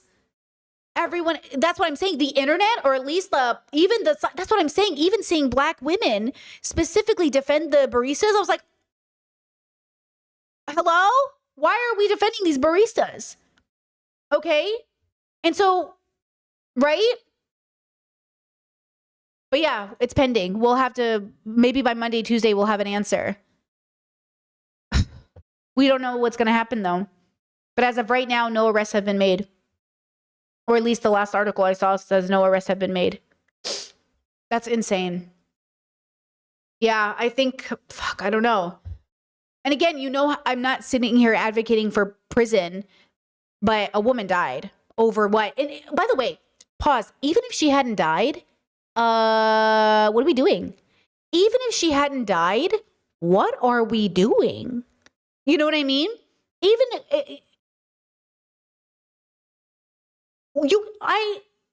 No. You know what I mean? Like, no, there has to be better ways to de-escalate these situations. And maybe I was just in customer service where they trained us better about what to do if customers got kind of unruly. But this was so unnecessary. Everything about the situation was so avoidable. I'm shocked. I think that's what I'm shocked about after working customer service. Like, there were so many, you had a barrier between you. You could have just backed up 5 feet from the barrier. And so if Anita had crossed the barrier, then it would have been like, Anita, why did you do that? Which still wouldn't have justified Anita dying or getting her shit pummeled in.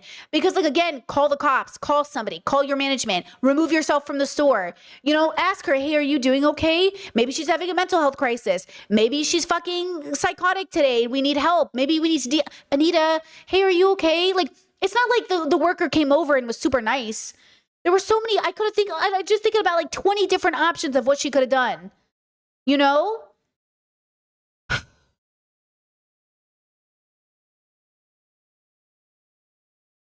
How easily human beings resort to violence, especially in the US. I'm devastated for her daughter. I'm really sad for her. Losing your mother, her relatives. Oh, it's so sad, bro. Okay. Let's transition with some Black joy, because I don't want us to always just, it's painful enough. Let's transition to the next topic using a great video I just found, a wonderful video I just found of a innovative grocery store, opens in Southeast DC, and it's really beautiful, and I just think it'd be a nice way to transition.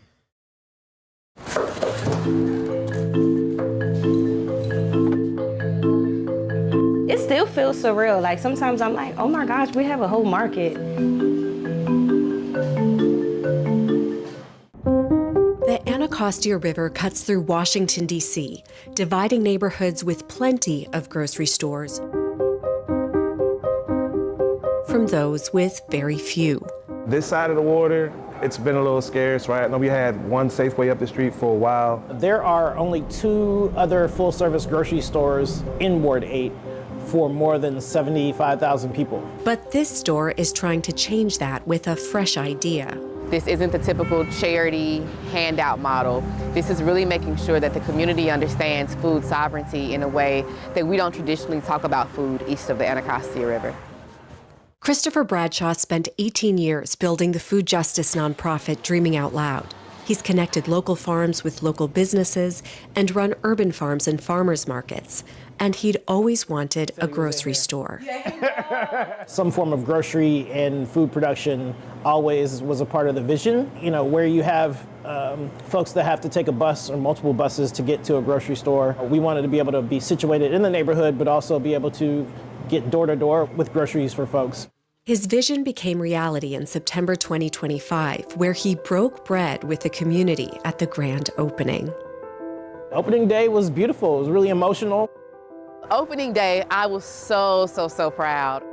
The Marion Barry Avenue Market and Cafe is named after DC's former mayor, who championed the needs of the city's Black residents. The Marion Barry Avenue Market and the work of Dreaming Out Loud really integrates a hyper-local, vertically integrated food ecosystem. What does that mean? That means that from the beginning to the end, we are in the business of feeding our people. We work with Black seed farmers and soil scientists and culinary artists and food photographers. We really use food as our entry point to community and cultural wellness. Just 6 months after its opening, the market is buzzing. Customers shop at the store and eat at the cafe, while workers prepare food for delivery. We have people come in, we have regulars. Like, we really are doing something, and it feels really good. It opened my eyes to the power that we have, right? Just knowing that a dream or a mission that's for the community can come to life. Like, no, it was, I felt that as soon as I walked through the door. Running the market has had its challenges, including cuts to SNAP benefits and, in the nation's capital, federal furloughs and layoffs. But Bradshaw believes they have built something that can last. We did not want to be one of those folks that came and made big promises and then, you know, it was there for a blip and then it's gone. So everything that we did in the lead up was to ensure that we were not making those mistakes and putting ourselves in a great strategic position with other anchor institutions and organizations that want the same things that we want. That includes support from the Longer Tables Fund by DC chef Jose Andres, as well as government and nonprofit partnerships. Dreaming Out Loud hopes other food activists across the country will take note. I might cry a little bit, really thinking about the way that the community has embraced this space. This isn't just another grocery store. A grocery store is sometimes a very transactional place. This is a place where if you come regularly, we're gonna know your name, right? If you think about a market on the continent of Africa or in the deep south or on an island, it's a social place where you get a lot of what you need, but not everything that you need. And we're thinking of this as another social third space where we're using food as connective tissue to make our community better.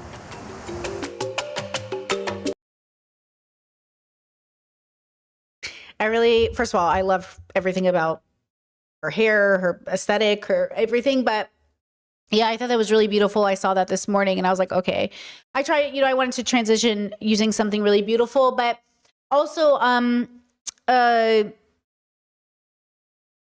I think this is aspirational. You know, my Discord and I have been talking about this a lot, like, community building stuff, creating something for the community. Like, I'm not one of these people, right? Like, I don't think a lot of us are, but it's amazing to see it happen because it reminds you that you can do it, you know? Like, sometimes I think I'm going to open up a little vegan restaurant, like just to have access to, just to give people options. But then I was like, it's not even for profit. It's just like, you know, to have a space for people or something. But again, that it takes a lot of organization, and that's, you know, that's why it's even, you have to give them the credit because it's not easy to do. What they're doing is actually really hard, and them being able to do it is amazing. And that's why the community is so powerful. And I just thought it was really nice. And one of the grocery stores that we shop at in Croatia that is a little bit more like boutique-y or like health food or like more mom and pop, I guess, it looks very similar. And it tends to feel more tangible, I think, like than a big regular produce store. You know what I mean? So I really love that. Like, yeah, I love the feeling of it or the way it is. And, you know, even here in Croatia, where I do especially tend to stand out, it means a lot to me that people make an effort to, like, not even learn my name. Like, they don't do that. We've never introduced each other's names, but they talk to me like they know my name, if that makes sense. Like, nobody knows my name, but like, they know I speak English. They know I'm practicing my Croatian. They know that I'm a foreigner. They know that I need help. They go out of their way to help me. And I just think that's so nice. And that's been a really nice, a nice thing to experience. And I think that comes from probably the community feel of it. And so I just really love that video. And who knows, maybe we'll inspire people. Who knows, girls, maybe somebody in this audience will be, you know, maybe this is the future for some of you, because we know when we think of our typical jobs to do, typical ways to exist, we forget, like, this is an option, you know, this could be good, right? So I thought that was sweet. Okay, I want to get to these next stories, but I need a 2-second break. Let's go ahead and do that, and then we'll talk about these next topics that I think are going to be important. Un momento, por favor. We're back.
All right, I'm back.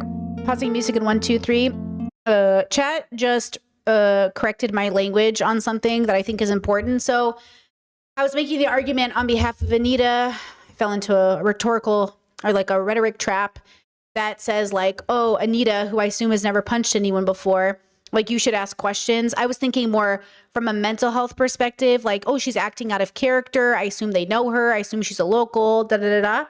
But you're right that when we use this narrative, it's the one they used against George Floyd, like, oh, this man had a history of crime, so he deserved to die. We want to get away from that. So chat's right. Like, we have to either be very clear about what we're saying or move away from language that sounds like we're saying like a victim has to be perfect in order to be a victim. But no, that's not how that works. And so that's why even in the legal system, and that's kind of why I talk about the way I do talk about it, the way that I talk about when I say like, be careful about utilizing like slurs against a quote bad person, right? Because again, it's like, No, you said thanks, Britt. I hope I didn't come off rude. I was typing fresh out of the shower. Relatable. Relatable. No. You're right. That plays right into that narrative, which then leads to, George Floyd is looking up at us right now, jokes that end up in the Kevin Hart roast, like making the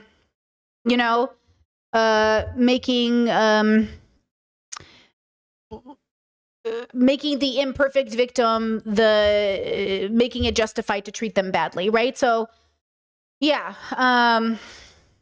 Thanks for pointing that out. That's good.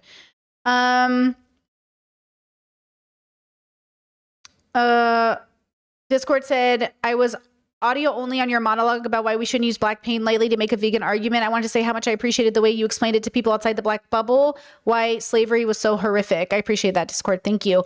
And obviously, I do heavily rely on, because I'm not a black person, the people who are black in my community correcting me. And also because I am not black, I just will miss the way that I have these conversations. And I'm also obviously not trying to speak for black communities. I'm trying to give them a fucking break having to explain their humanity to white people, because Jesus Christ.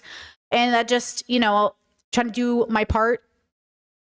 And so whatever, correct me, especially if you feel like, oh no, because we slip so easily into the rhetoric, huh? This is why I say even I'm deconstructing white supremacy, because the tool of white supremacy is to even need a perfect victim. The trick of patriarchy is to say that, oh, she's not a perfect victim, so she's a whore and deserves it. It's all conditioned into us, even me, Okay, now, speaking of white people,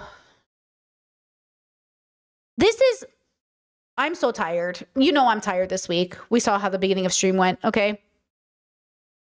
I am shocked. In 2026, Kesha put out this song.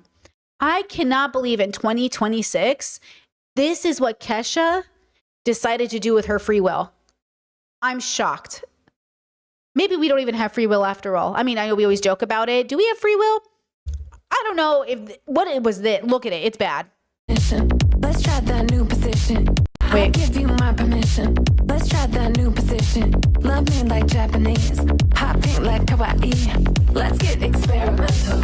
Turn me into your pretzel. We can do a little dance-y-da. Take me to Tokyo, to the bedroom, to the kitchen, to the bathroom at the addition. In the Uber, to the airport, to the penthouse, yeah, on the top floor. Kick it up a notch, your body getting hotter than wasabi. Boy, come bend me how you want me. Make me origami.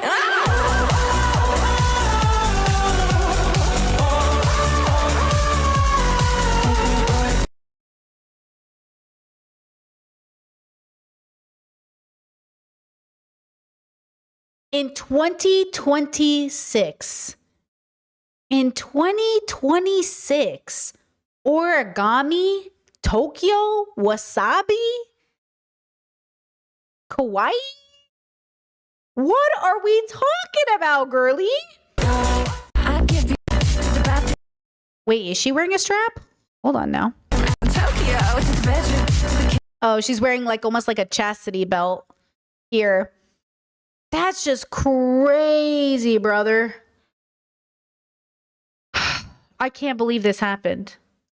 And then Trisha Paytas, our trans icon, Trisha Paytas, made this. That's not even a joke. Trisha is trans.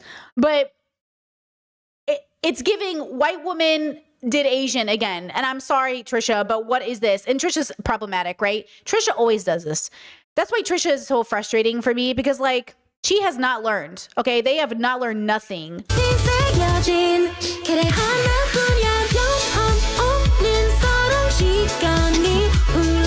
Girl.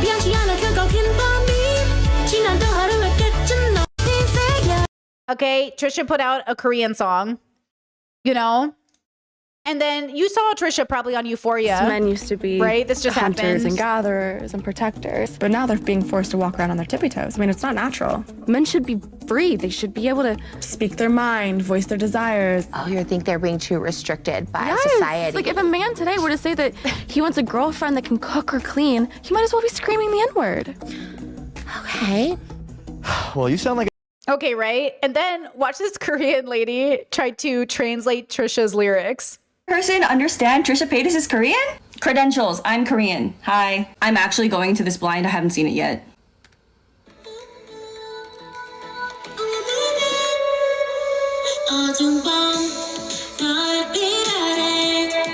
어두운 밤 별빛 아래.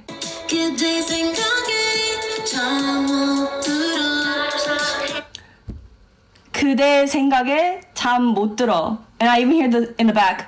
너를 사랑해.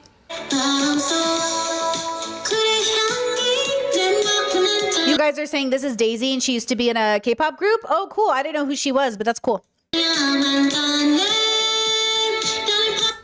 Okay, you lost me, Trisha.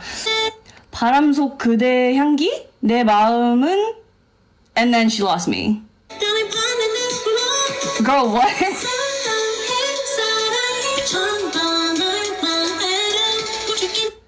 Oh my god. 사랑해, 사랑해. 정말로? 아, 사랑해, 사랑해. 1000번을 말해도. Guys, I can hear it. I can hear her. 1000번을 말해도 부족해. 내 맘에 깊이 새겨진.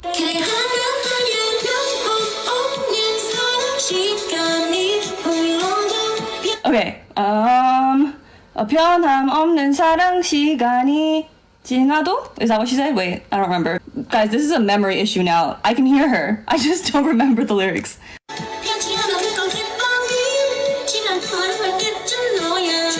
편치 않아 길고 긴 밤이. Wait, guys, I think I'm actually hearing things. 지나도 하루의 끝은 너야. Okay, she definitely got like a legit Korean person to write these lyrics because they're making sense.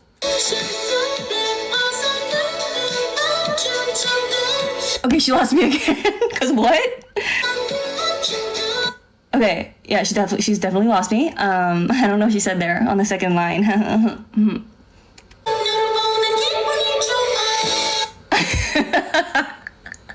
나를 보면 기분이 좋아. Period. She has choreo and everything. Ooh, bridge. Bridge, unheard of in today's K-pop. Let's see what she has to say.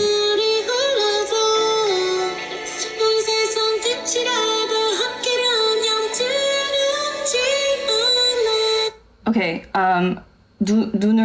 guys, literally memory of a goldfish. One second. 눈물이 흘러도 세상 끝이라도 함께라면. I'm not sure about that. 두렵지 않아. Yeah. 사랑해 1000번을 말해도 부족해 부족해 내 맘속 깊이. 길고 긴 밤이 지나가도. And I think that's the outro. Guys, I don't know what to tell you. I think she's making a lot of sense. Low-key, I can understand her better than some of the K-pop that's coming out these days. Am I getting old? Maybe. Why does this song exist? Hope this helped. Bye. Why does this song exist though? Like, that's what I want to know. Like, why does this song exist? Please tell me. I think that's the that's why I have a question. Like, what are we doing? What are we doing here? What are we doing?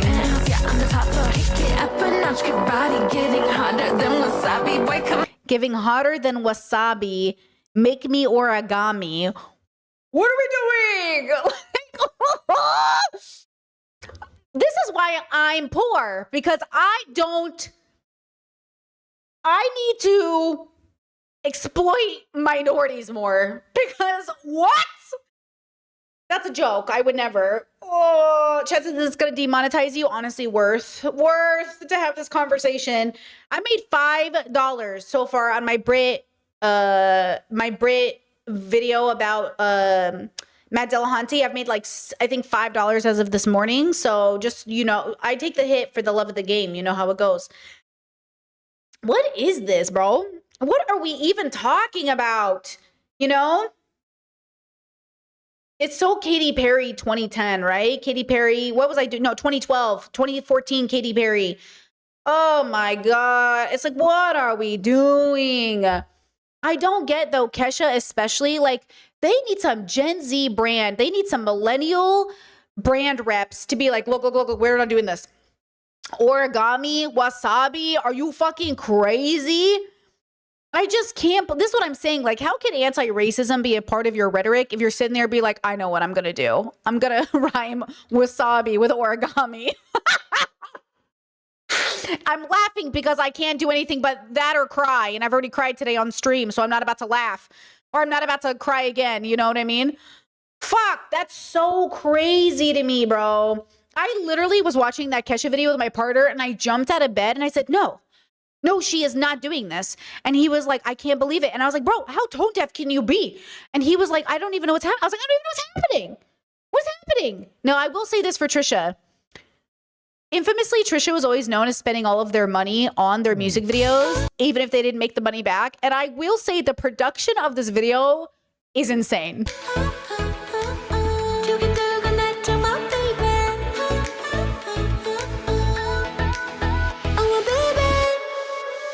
어두운 밤 별빛 아래 그대 생각에 잠 못 들어 나를 사랑해 바람 속 그대 향기 내 마음은 달려만 가네 달린 밤에 날 불러. Okay, listen. I just want that set to make some OnlyFans content because who doesn't want to be an ethereal fairy sitting naked on top of a moon? But I don't want to do it to exploit Asian culture. You know what I mean?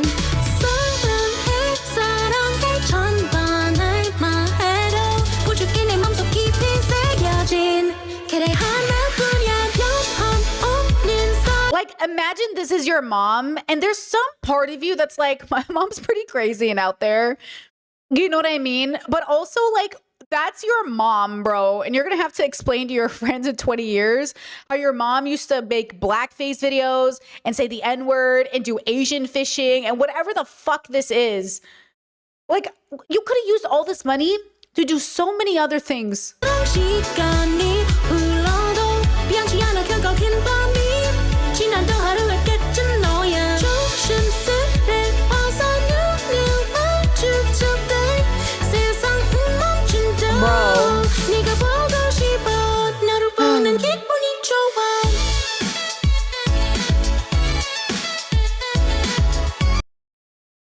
I mean,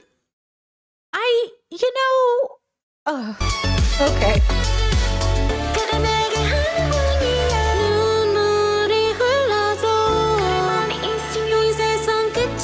This is like a mukbang.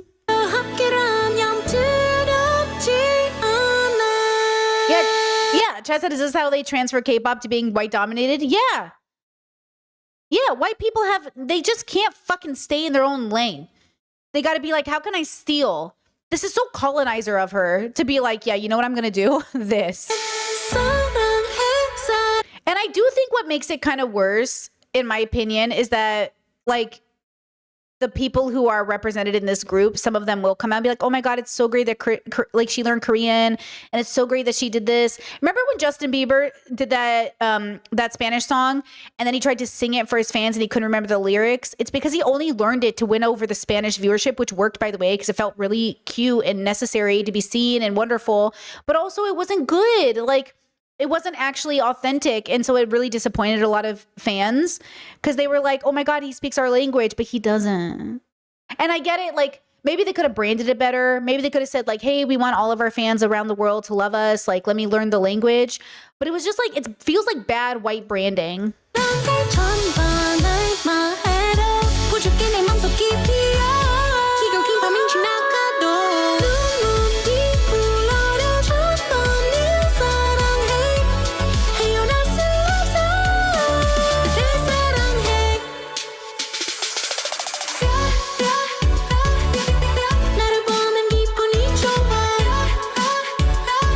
And like, Trisha doesn't have to do this. This isn't Trisha's job. Trisha just does it because Trisha wants to do it. It's not, they don't have to do it. It isn't mandatory. Oh my God. Trisha's trolling the fuck out of the internet today.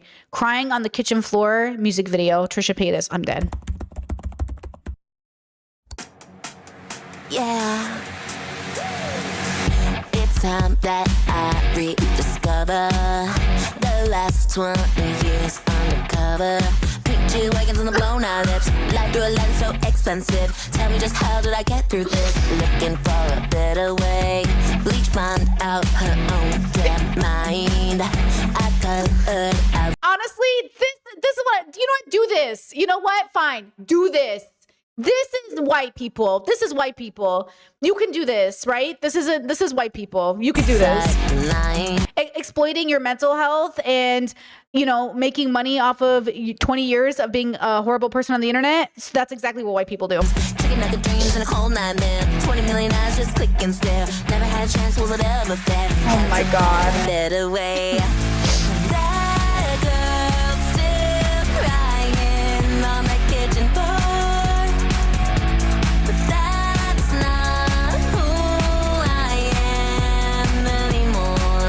Think about me now. I'll get a turn around, and when you look at me now, it's just Trish. I was butter noodle drama, now a Benihana mama with 3 kids up on my arm, deserves a clap, clap, clap. I'm a bubbly Teletubby, baby's cooking. Wait a second. I was butter noodle drama, now a Benihana mama with 3 kids up on my arm, deserves a clap, clap. Is this all the versions of Trish that Trish has been? Clap. I'm a bubbly Teletubby, baby's cooking in my tummy. Ain't no stolen Lambo money, I know that. Woo, yeah. That girl still crying on the kitchen floor, but that's not who I am anymore. What you think about me now? I'll get a turn around, and when you look at me, that girl still crying on the kitchen floor.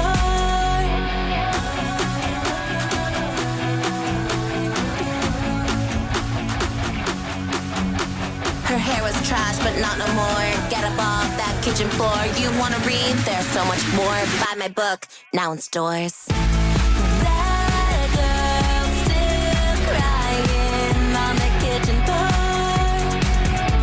but that's not who I am anymore. What you think about me now? I'll get a turn around, and when you look at me, that girl still crying on the kitchen floor.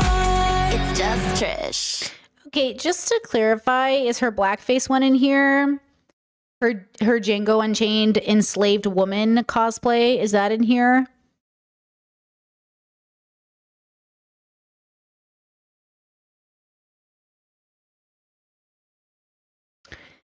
I think Trisha could have been a gay icon, and I think for people they are.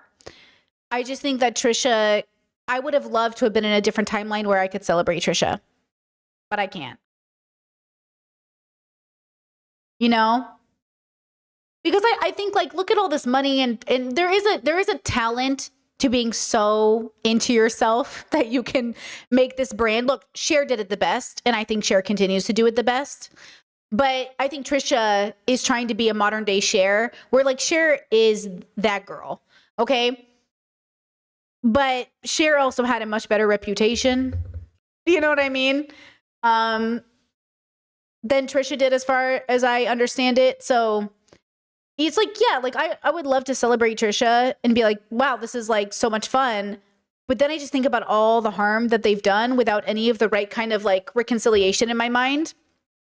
And then I just go like, I don't know. But yeah, have fun with that, I guess. But I think that's why I'm so disappointed in Kesha, like, who's gone through so much. Why didn't you take any of the things that you learned from your own pain and keep it away from any of the music you made in the future? So for Kesha to come out too at the same time Trisha did with this like Japanese theme is just so tone deaf. It's like, do white women never learn? Do white femmes just never fucking get it? And I think that's the part that is so reasonably frustrating for people. All of this opportunity, all of these different versions of who you were, and you couldn't figure it out in any of those timelines? Disappointing. Once again, no. Chet says, I think the black woman represents the black face. No, that would be, no. You think? There's 2 black women. I think this one is the Eminem music video. Does anyone remember this outfit from Trisha? I don't remember this one. I don't know. There's no way. Because the blackface one had puffy hair. Because remember, she tried to make her hair, she tried to get a wig that was, you know what I mean? There's no way, right? That'd be crazy. Oh, yeah, it feels like she's just trying to be inclusive. I agree. Like, you know, man, that ring light really doesn't want to fucking work today. Okay, well, there you go. All the Trishas that ever existed.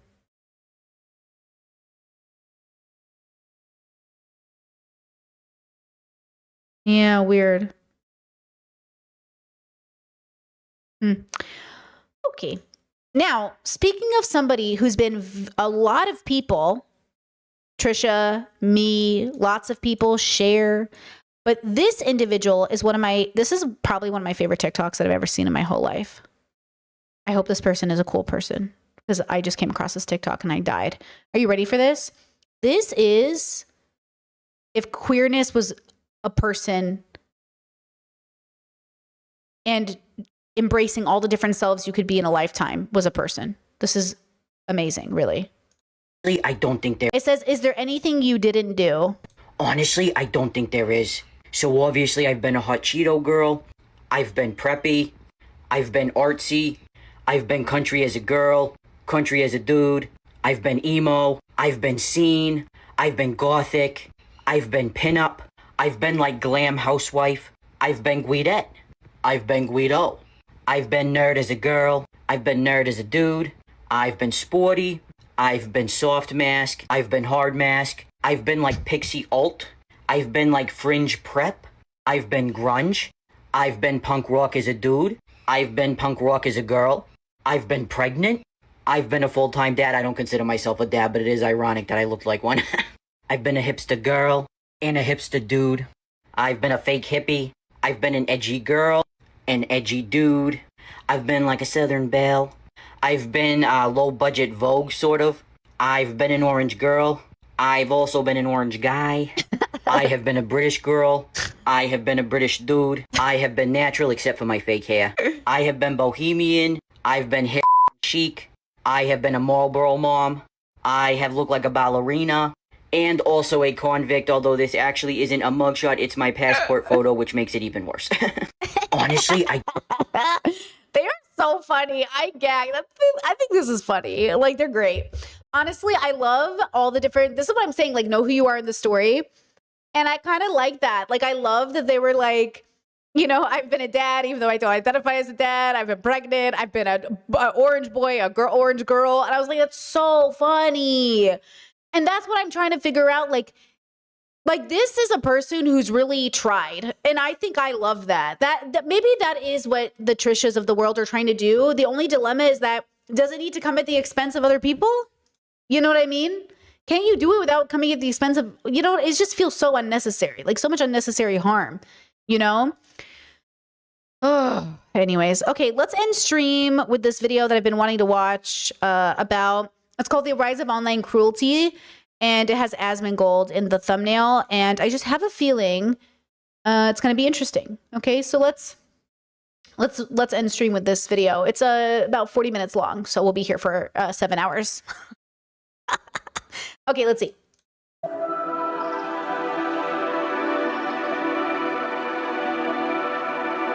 Remember when YouTube was just this?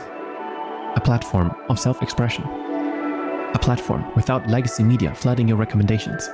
No television-level production with the main intention to just generate profit. Good times, man. So, did Mr. Beast ruin YouTube? Pause! No, I don't remember that time. And I've been here since 2009. because I don't ever think it was that. That's why I wanted to review this video. No, I don't think that was ever true. I only ever got on YouTube knowing it would help me run a business. And I don't believe that any of these creators ever got on YouTube not thinking about money, even though some of them said they did. I don't believe you, because all of these people ended up becoming millionaires. You do not accidentally, generally become a millionaire. Okay? Everybody he showed is literally worth millions. So, no, I don't really believe that. But some of the people, sure. But no, most people I knew even back in the day were very focused on making it a job. While I certainly miss the times when YouTube was just about that, you broadcasting yourself, I think someone like MrBeast was simply inevitable. MrBeastification is the natural progression of a platform driven by spectacle and profit.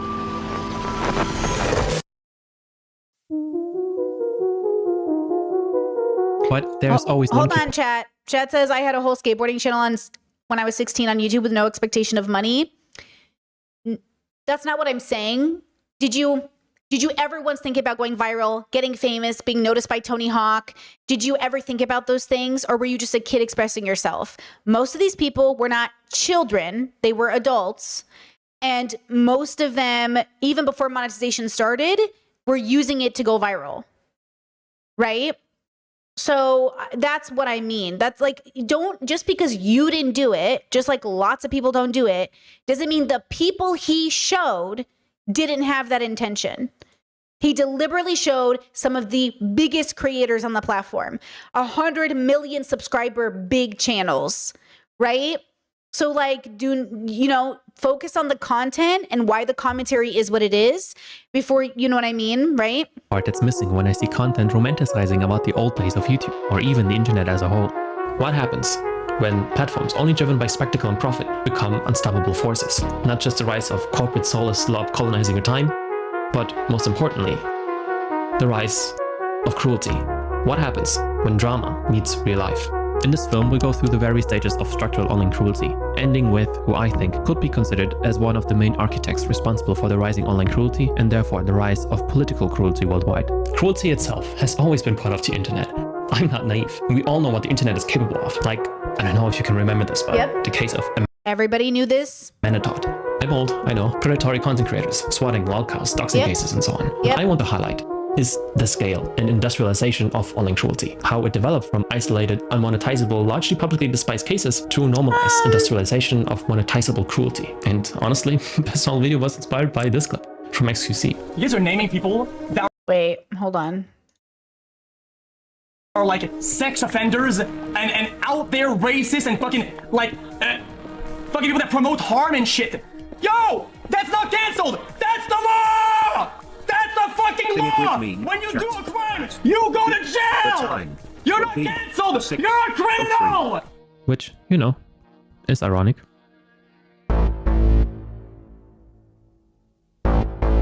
When talking about drama channels, I don't mean like daily commentary channels like Charlie or Pyrocynical. I'm primarily talking about drama channels, who either disguise their bullying as criticism or channels solely dedicated to character assassinations and harassment campaigns. You have to understand that an entire industry exists solely focused on destroying someone's life. An industry that was especially thriving during the Gamergate era and By the way, these channels that he just named are the reason that anytime I criticize Hassan viewers think I'm these channels. Oh, this girl talks about Hassan so much. It is so frustrating. But that's also how you end up never criticizing your own, because you get associated with the haters. There are channels. These are the channels that are dedicated to hating Hassan, to hating left. And so they make all of this content, their whole ecosystem, their bills get paid talking about Hassan or talking about whatever. And this is why I always try to diversify my content as I continue forward, because I'm not here to talk about Hassan. It's just when he's trending, right? And it's interesting and it's, we can learn about it. But yeah, this is a very specific ecosystem for sure. by surprise, it of course disproportionately targeted women online, with the most famous target of countless harassment campaigns being Pokemon. So when you say your issues, that's like a heavy word. What do you mean by issues? For starters, do you know how I can prevent myself from crying during this? Let me start with this. What's wrong with crying? I've just been crying a lot. So Pokemon's a good example too. I have a lot of criticism for her overconsumption and tied to capitalism. But if I criticize Pokimane, it sounds like I'm one of these misogynist men who's going after her for simply existing as a woman in the space. But I do have a lot of leftist criticism of her, especially since she says things like eat the rich, and then she collaborates with Mr. Beast, who's a billionaire, right? When we look at maybe the most prominent cases of drama channels like Keemstar or Leafy, we see the real-life consequences this can cause. For ruining a man's life for being wrongly accused of being a pedophile, to laughing at people with mental health problems until it's too late. Look, I do dark humor and I don't kill people like you do sometimes. Targeted women oftentimes have a specialized form of harassment they have to deal with. Sexualization. This level of cruelty can literally drive someone to ending their life.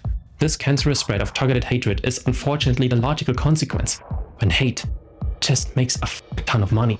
On a larger scale, this gets particularly frustrating when drama overshadows real-life tragedies. Large tragedies being turned into content farmed for online drama.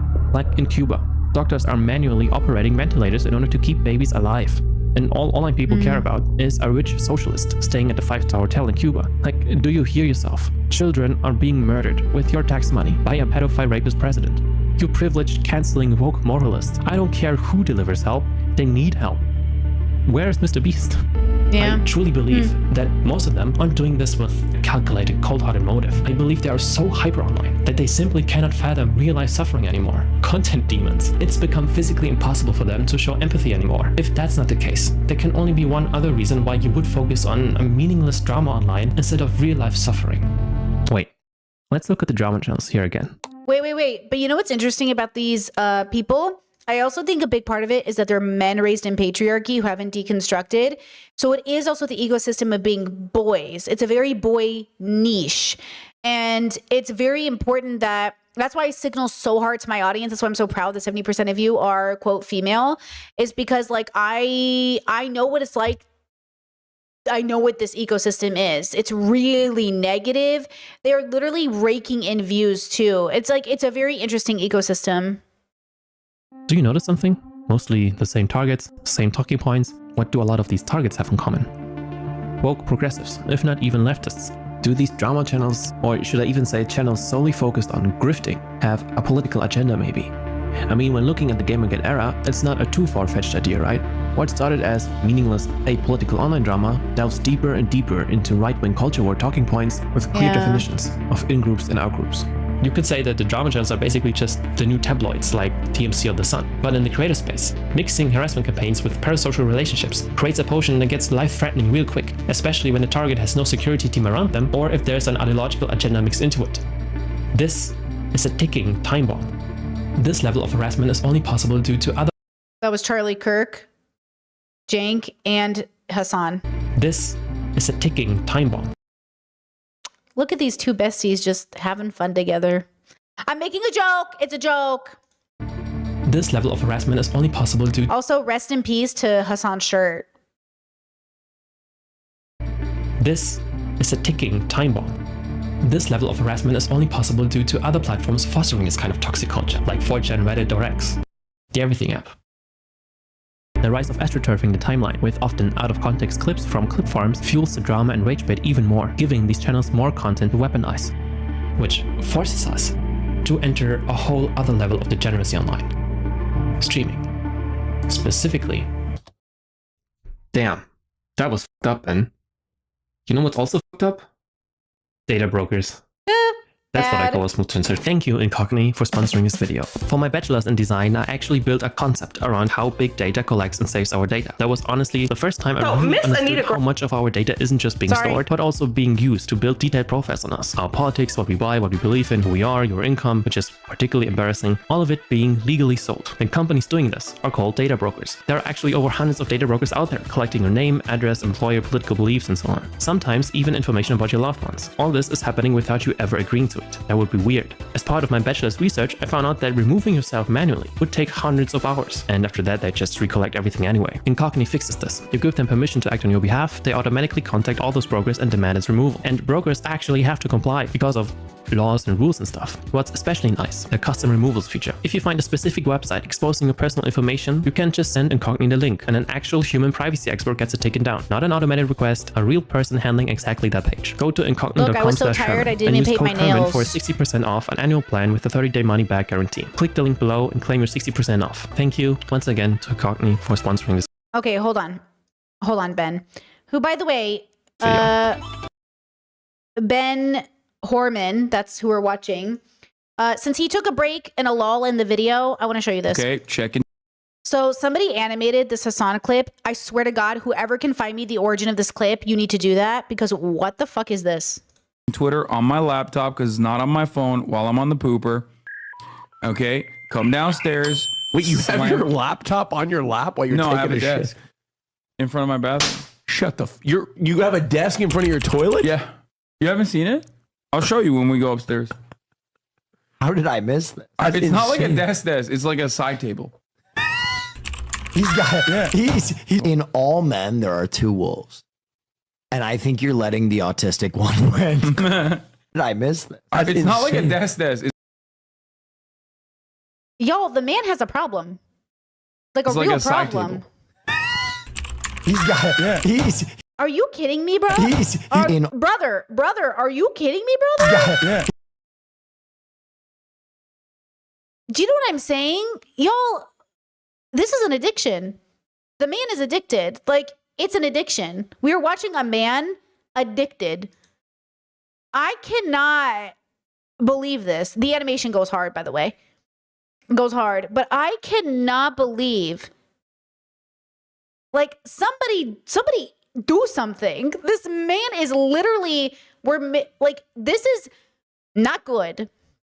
This is Asmongold level autism. Like, you need to, if this is autism, we gotta do something. Because, like, even for autistic people, this is not good. Like, you cannot autism explain this away. I don't think so. You know what I mean? Like, having your phone in the bathroom is one thing while you're fucking, you know what I mean? Having a computer set up, this can't be real. Somebody please confirm. Anyways, I say this not because I'm a Hassan hater. If he was my brother, I would be confused. Okay? I would just be deeply confused. This is concern, not hate. Okay? Back to the video. Where was I?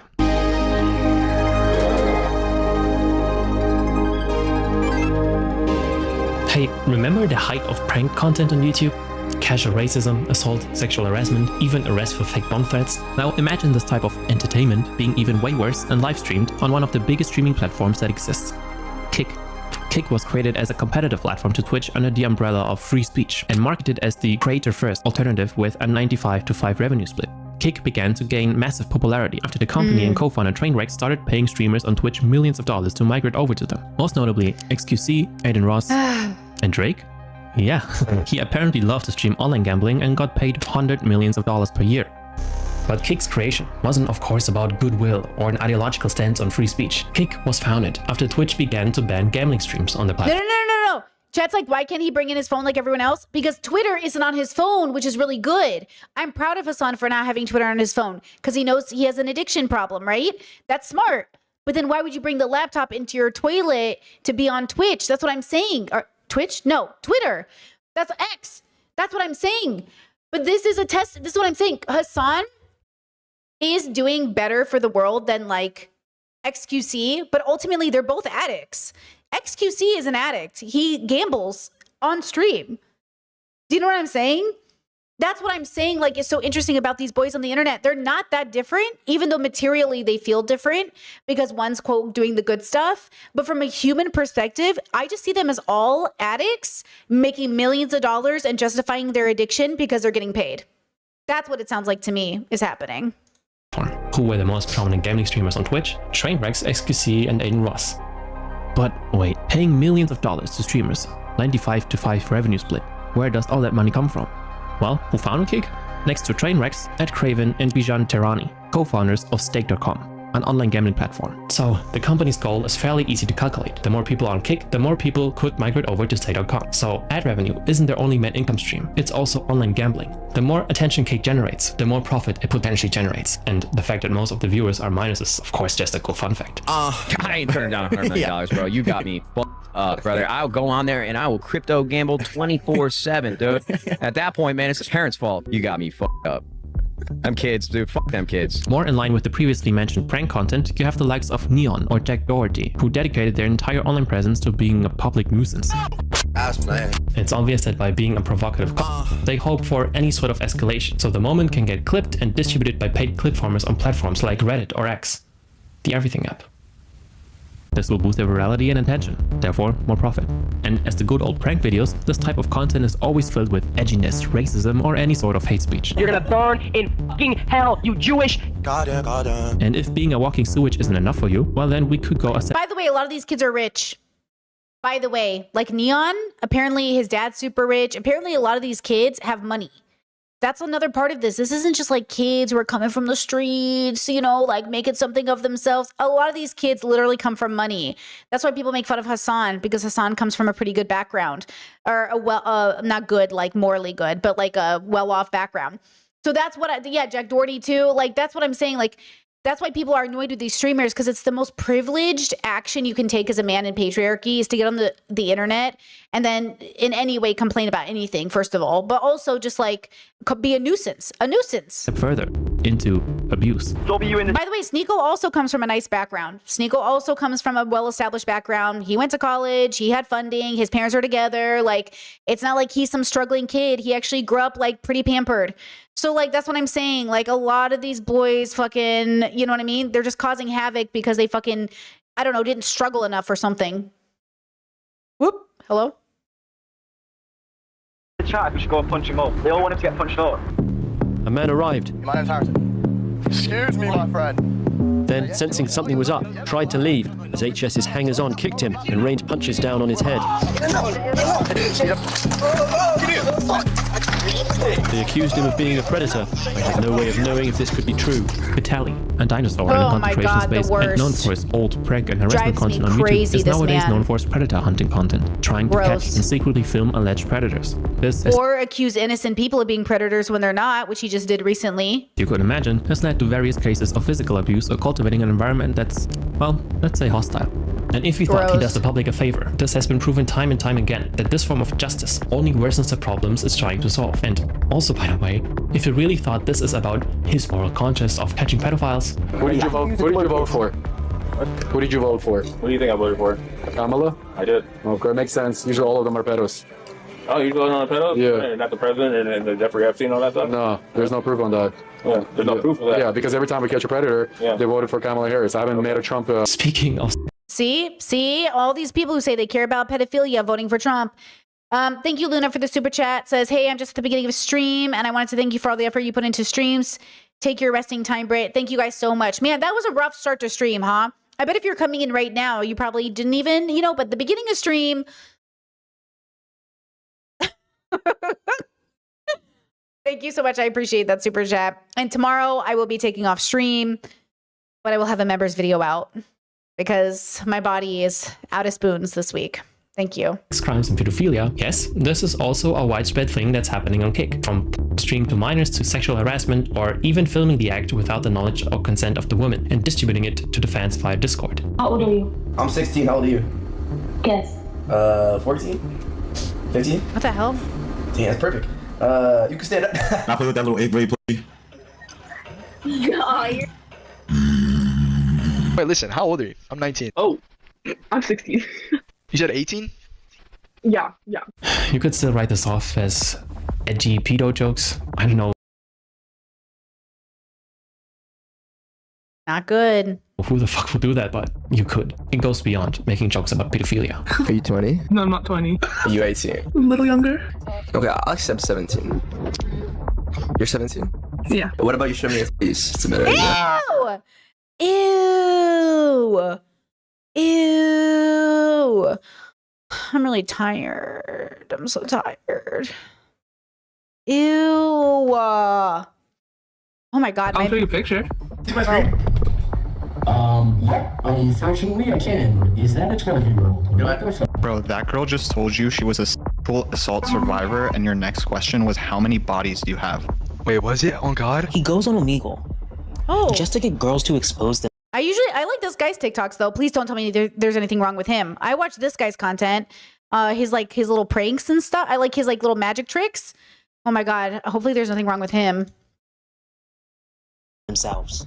So that he can secretly screen record it and post it onto a Discord server under an NSFW channel. That is his content. To be fair here, all pedophiles mentioned here have been banned on Kick, but arguably way too late, and many others are still on the platform. This is just what happens when a platform has little to non-moderation, cultivates a culture based on outrage, rage bait, and scandals in order to make as much profit as possible. Oh, chat says not only did he expose the guy, he got him banned. Okay, good. Okay, good. Okay, good. Because I like him. After a French streamer died taking part in a live broadcast on the online platform Kick. 46-year-old Raphael Gravin, also known as Jean Pomenov to his online followers. He had 600,000 followers on the likes of TikTok, also a big audience on the video streaming site Kick, and it was there where he was reportedly taking part in a 10-day marathon live video when he died in his sleep near Nice on Sunday nights. And I'm really only scratching the surface here. If you want to deep dive into the degeneracy of Kick content, I highly suggest watching Jay Aubrey, Jabroni, Something About Chickens, and more great creators highlighting this issue. So we have a streaming platform that heavily drives off loose moderation, edgy content, normalizing racism, hate speech, transphobia, homophobia, anti-Semitism, assault, pedophilia, sex crimes, distribution of CP, and more. That has even led to a live stream death of a man who was assaulted for days in front of a live audience, with little to no consequences for the streamers. While the founder of Kick can oftentimes be seen engaging with this type of content, only for them to make even more money off potentially driving minors into gambling addiction. Wait, what was that though? Kick revisits moderation policy after CEO laughs at sex worker prank stream. Content. Only for them to make even more money off potentially driving minors into gambling addictions. An addiction notorious for ruining thousands. And specifically boys, This is why I say like patriarchy and capitalism are cousins and they are destroying your son's lives. If not millions of lives, leading to even worse addictions or worse. So, how can it get even worse than that? Yeah. Well, when it comes to Also, I'm sorry. I know we're reacting to content, but I actually think this plays heavily. ruining someone's life, Hold on. Oh my God. Stop. it can. Stop. I mean, My computer is glitching on me. Hold on. Sorry. This reminds me of a connection to a conversation about exactly this group of guys. Hold on. This very specific group of men or boys who are being targeted. They're also being targeted by, is TikTok not loading for me right now? I had this TikTok saved. Every time I want to show you guys, something's wrong. I got to update my computer or something. But there was this TikTok that was talking about how boys in this specific bubble are also conditioned to think that, and this is why I say we make predators, to think that good women don't sleep with many men, but since men really want to have sex, it was about frat houses, but I think this relates to streamers as well, because it was two creators connecting the point. Because good girls don't have a lot of many partners, they have to go for women who will have many partners, and they get to treat those women like shit because those women aren't good women, because only good women don't have sex with many people. And then it's this whole conflict of self of like, and then if the man falls in love with a woman who's not a good woman, it's like, oh, why am I in love with a good woman? She seduced me. It's her fault. I wouldn't be here if it wasn't for her.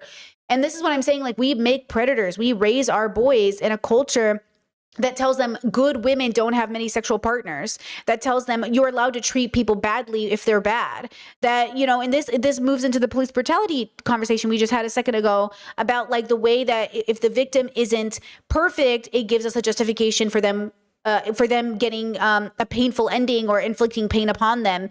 And this is all connected. And that's why we talk about intersectionality. And so, and this is why I look at this bubble, like even Clavicular. I mean, this is a man who thinks he's ugly, right? Like, I don't know if you've seen him talk about how much he hates the way he looks, but he literally hates the way he looks. And it's just like another version of, you know, living in a world, being neurodivergent or being, you know, ostracized, and then trying to survive in the world and justify that survival because you think everyone's fucked up and the world is fucked up. And this is why I say it doesn't matter how fucked up the world is, you can't be fucked up too. Even though I know it makes you feel like, why am I even trying? But if you do not try, you become clavicular. You become these boys. All of these boys, they basically figure like, who fucking cares? Survival of the fittest, you know? And then this is what happens. I mean, we are talking about abuse, distribution of revenge, and CP here. And of course, there's the added layer of just people being really fucked up. But I really think all these people were babies and children. And I think society impacts the way that they perceive information. And I think that's really important. As you know, we want to talk about systems all the time. And this is, again, that conversation about veganism or racism or homophobia. All of these boys are responsible for their actions, yes? And yet they're also a product of patriarchy. We're all responsible for what we put into our bodies, yes? And yet we're also victims of capitalism. We're all responsible for what comes out of our mouth, yes? And yet we're fed propaganda our whole life about what we should say and think. So it has to be two things. They can be victims of patriarchy and perpetrators and beneficiaries of it as well. Even a death. So now we've reached a point where we have to go on a more structural, broader level, a more abstract form of cruelty that can influence entire generations, causing real-life domino effects that has the potential to change the lives of millions. There is an ideological pipeline that could start with drama channels or kick type of content that could lead to more extremist ideologies. While there are various creators potentially responsible for the radicalization of mostly young men, I want to highlight one of Kick's biggest streamers here, the guy who, by the way, advocated for a lot of those previously named streamers to be unbanned. Aiden Ross. Just to be clear, I am 100% not saying that Aiden is somehow worse than the Kick streamers I've mentioned, and in fact, he's far from that. The reason why I want to mention him now is because of his responsibility of spewing and normalizing an ideology that could potentially end up affecting generations, leading to a more radicalized path. Andrew! I love you. I mean, like, I love you. I mean, I love you, man. Like, you don't, I know you have a good heart. I love him, bro. I love him with all my heart. I missed you. You got bigger and you got stronger. And also a massive. I can just tell you have a good heart. You have good intentions. How could you not smile, XQ? He's great. Andrew, please don't go. So all you guys that get to pick your pronouns, my pronouns is kill/them, okay? Fuck all y'all, bro. Y'all are making the world a shitty place, bro. I'm gonna call you either a guy or a girl. I'm not calling you by a cat, by a turtle. I don't give a fuck if you got a tail or fucking whiskers. I don't give a fuck, bro. I don't give a fuck, bro. If you're already familiar with the Manosphere, I think it comes to no surprise that a large chunk of that content bubble overlaps with Kick content and even drama channels, especially when targeted at female creators. I'll keep it short here, as I've already discussed the Manosphere on this channel enough to the point of exhaustion. Kick, drama channels, or God, I haven't even talked about podcasts, are the perfect vehicle for the expansion and normalization of Manosphere ideologies. The rise of Clavicula proves how parts of the incel culture have already become mainstream. Many Kick streamers aren't just spreading the word of the Tates like subservient missionaries, but also adopt many of their business strategies like online pimping, stealing a portion of OnlyFans models' income in exchange for promoting them, while simultaneously... This happened on the Theo, maybe they're actually going to show it. This happened on the Louis Theroux documentary, where the guy talked bad about OnlyFans models and then admitted that a bunch of his money comes from them as well. See? Preaching about the downfall of Western men and society due to club culture, this guy, this is the one, or body count. This one. Well, at least they're doing this with their consent. This is grifting, and they are self-aware of that. You've got 500,000 people on your Telegram, right? Yeah. And you're advertising OnlyFans girls on there. Yeah. Do you think there's a contradiction there?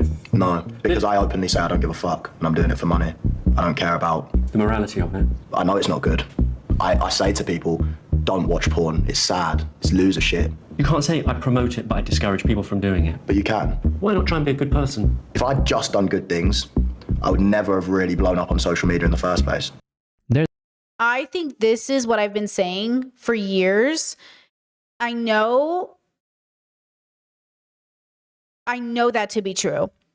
I know how hard it is to go viral because every opportunity I've ever had to do it, I'm like, I'm not going to do that.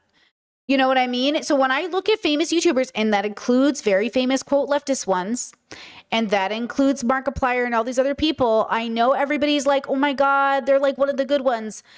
I just know what it takes to have 100 million subscribers and to be very famous. And I'm just telling you, I don't. Like, some part of me goes, how did you do it then?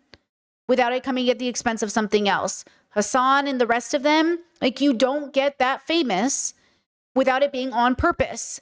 And that means if you made it a purpose to be famous, what did you do to get there? Right? And even though I think generally Markiplier seems like a pretty fine person, I guess, so does PewDiePie. And he out here said the hard ER when he was mad in a video game. So, like, you know what I mean? And then he paid people to say, what is it? I hate the Jews or something. Like, you know, so like, you know, it doesn't happen on accident.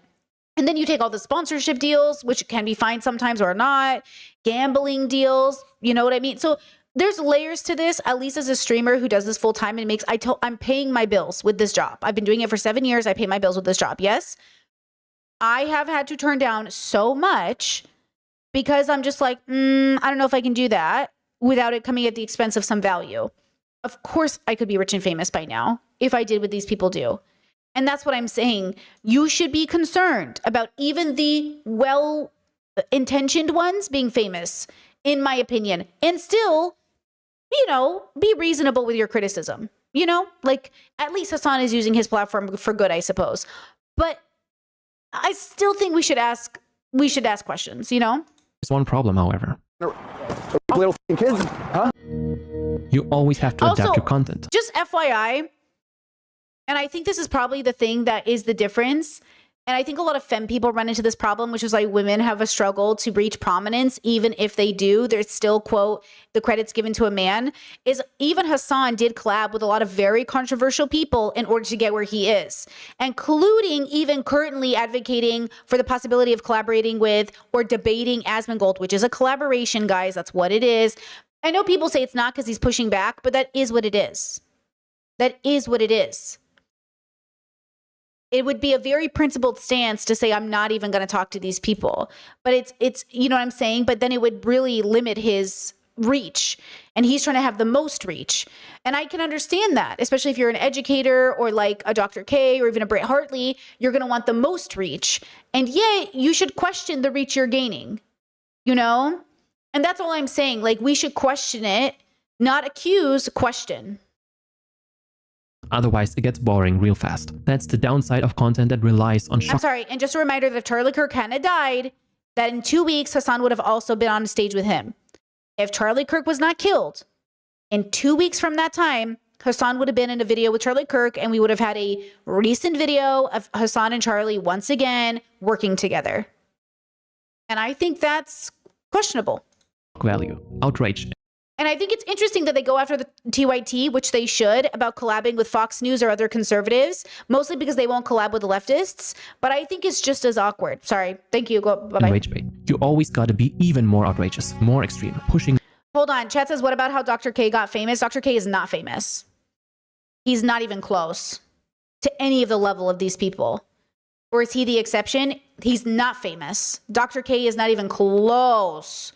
You know what I'm saying? And he's not getting famous that way. He's becoming popular as a professional, but he's not even close to the kind of fame. This is celebrity fame versus educational fame. And Dr. K is not there yet. Dr. K isn't there yet. You know what I mean? Hasan is literally being viewed by the president, mentioned by the vice president. He's being mentioned by politicians. He's on the news. He's literally viral. GQ did a cover with him. Dr. K has none of that reach. These boys are worth $100 million. Dr. K is not worth $100 million. Do you know what I mean? Like, XQC is worth $100 million.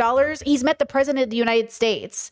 You know what I mean? Like, Dr. K is not famous. Dr. K is slowly and responsibly becoming more popular, which is good. He's slowly and reasonably getting more popular, but that's not the same thing. He doesn't even have Jordan Peterson reach. Like, Jordan Peterson had crazy reach.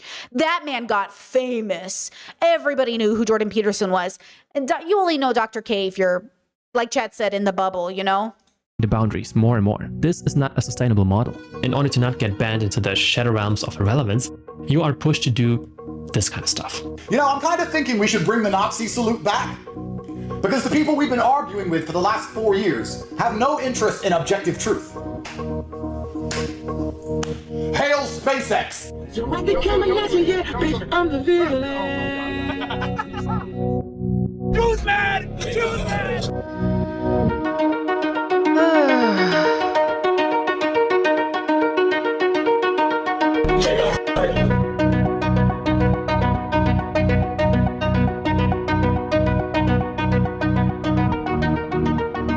When confronting them about this, they'll just say that this was ironic or just a joke. Of course, that's always the excuse. Chet said, Brit, serious question, how does one ethically get popular or successful?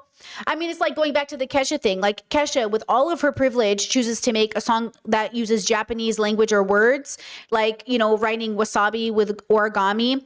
Like, what are we doing here? Trisha Paytas makes a song in Korean just to, you know, get on top of the Korean trend. Like, what are you doing? You know what I mean? Can you become ethically famous? I don't know. Slowly but surely, maybe accidentally, like purely accidentally. But, you know, I don't know. I haven't figured it out. Otherwise, I'd be, you know, it's not that I want to even be famous. I mean, but hell, who wouldn't like some security to know they have retirement? I don't even have that.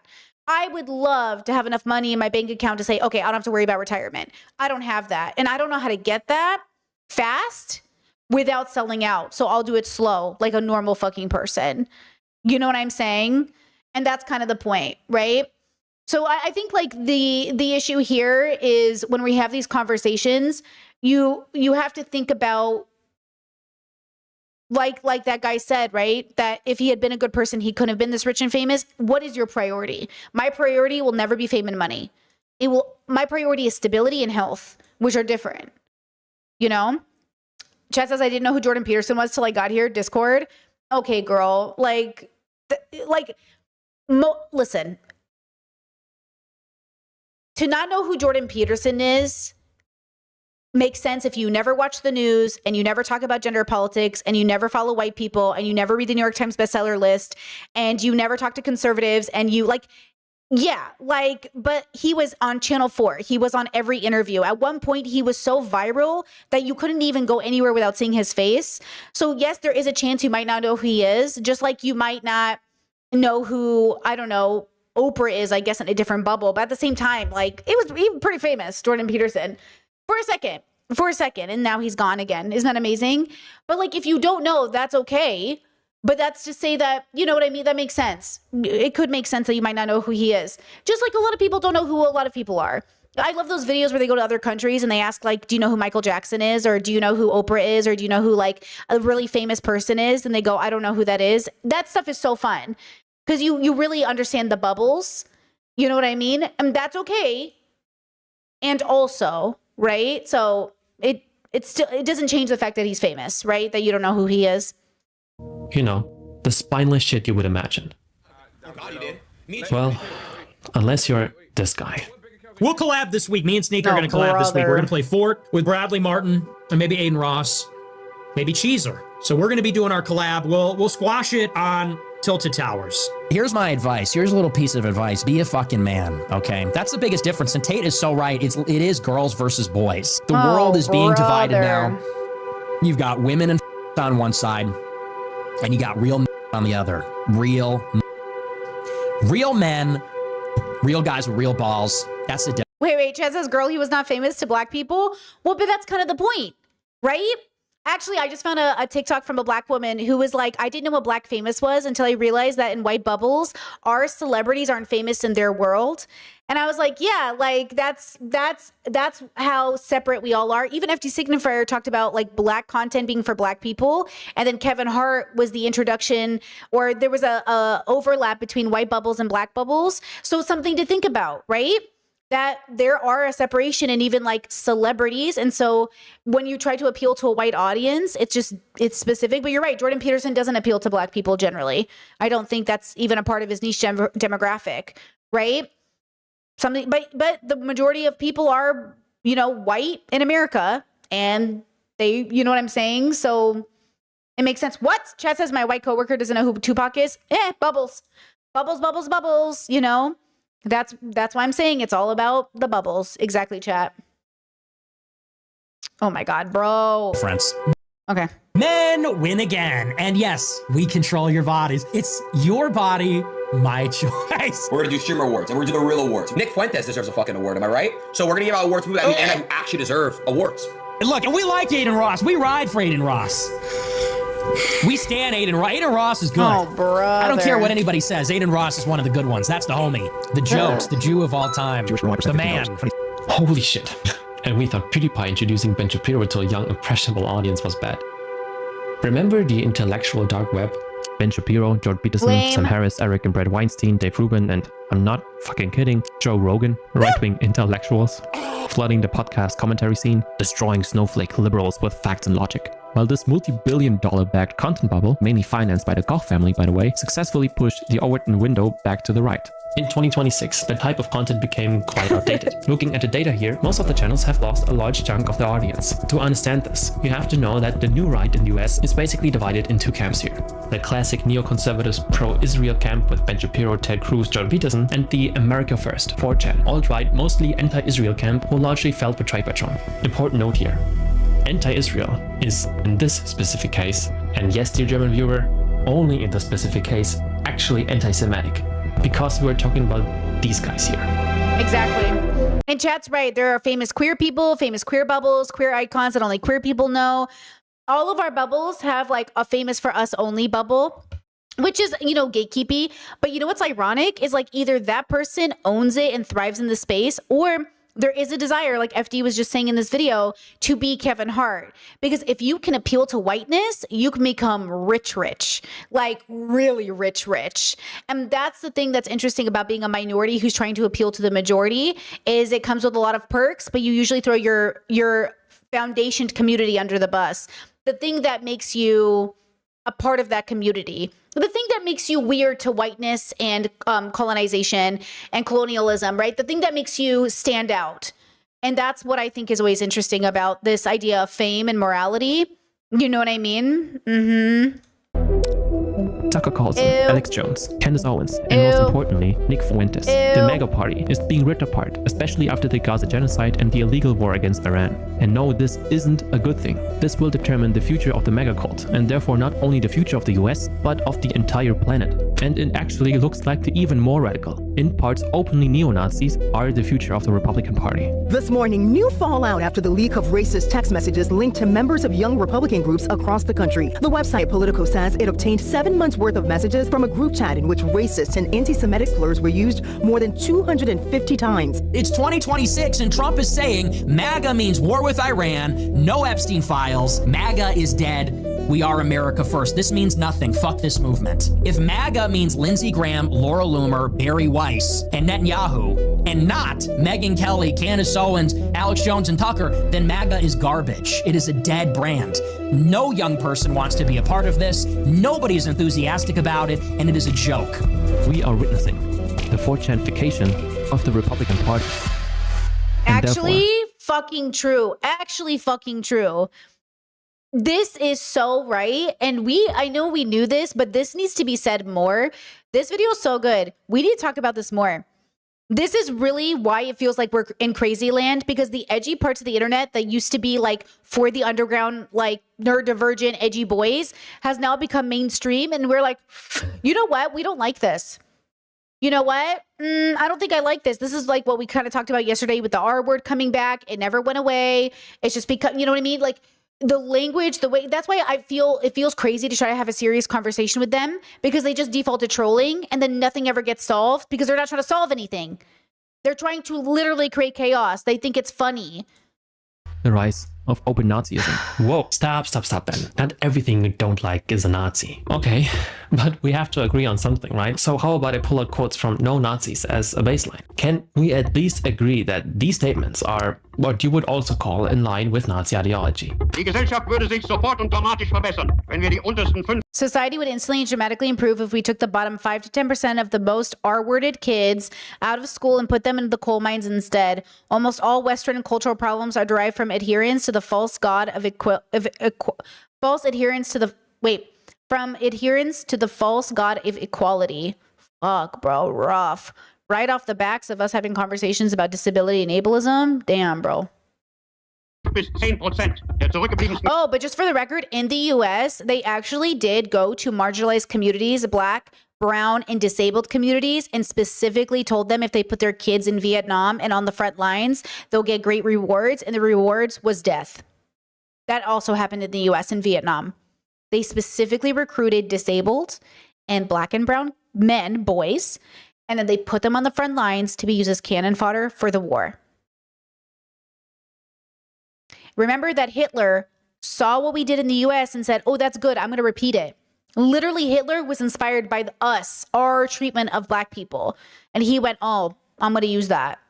Kinder aus der Schule nehmen und stattdessen in die Kohlegruben stecken würden. Fast alle westlichen Kulturprobleme sind auf den blinden Glauben an den falschen Gott der Gleichheit zurückzuführen. Diese parasitären Migranten.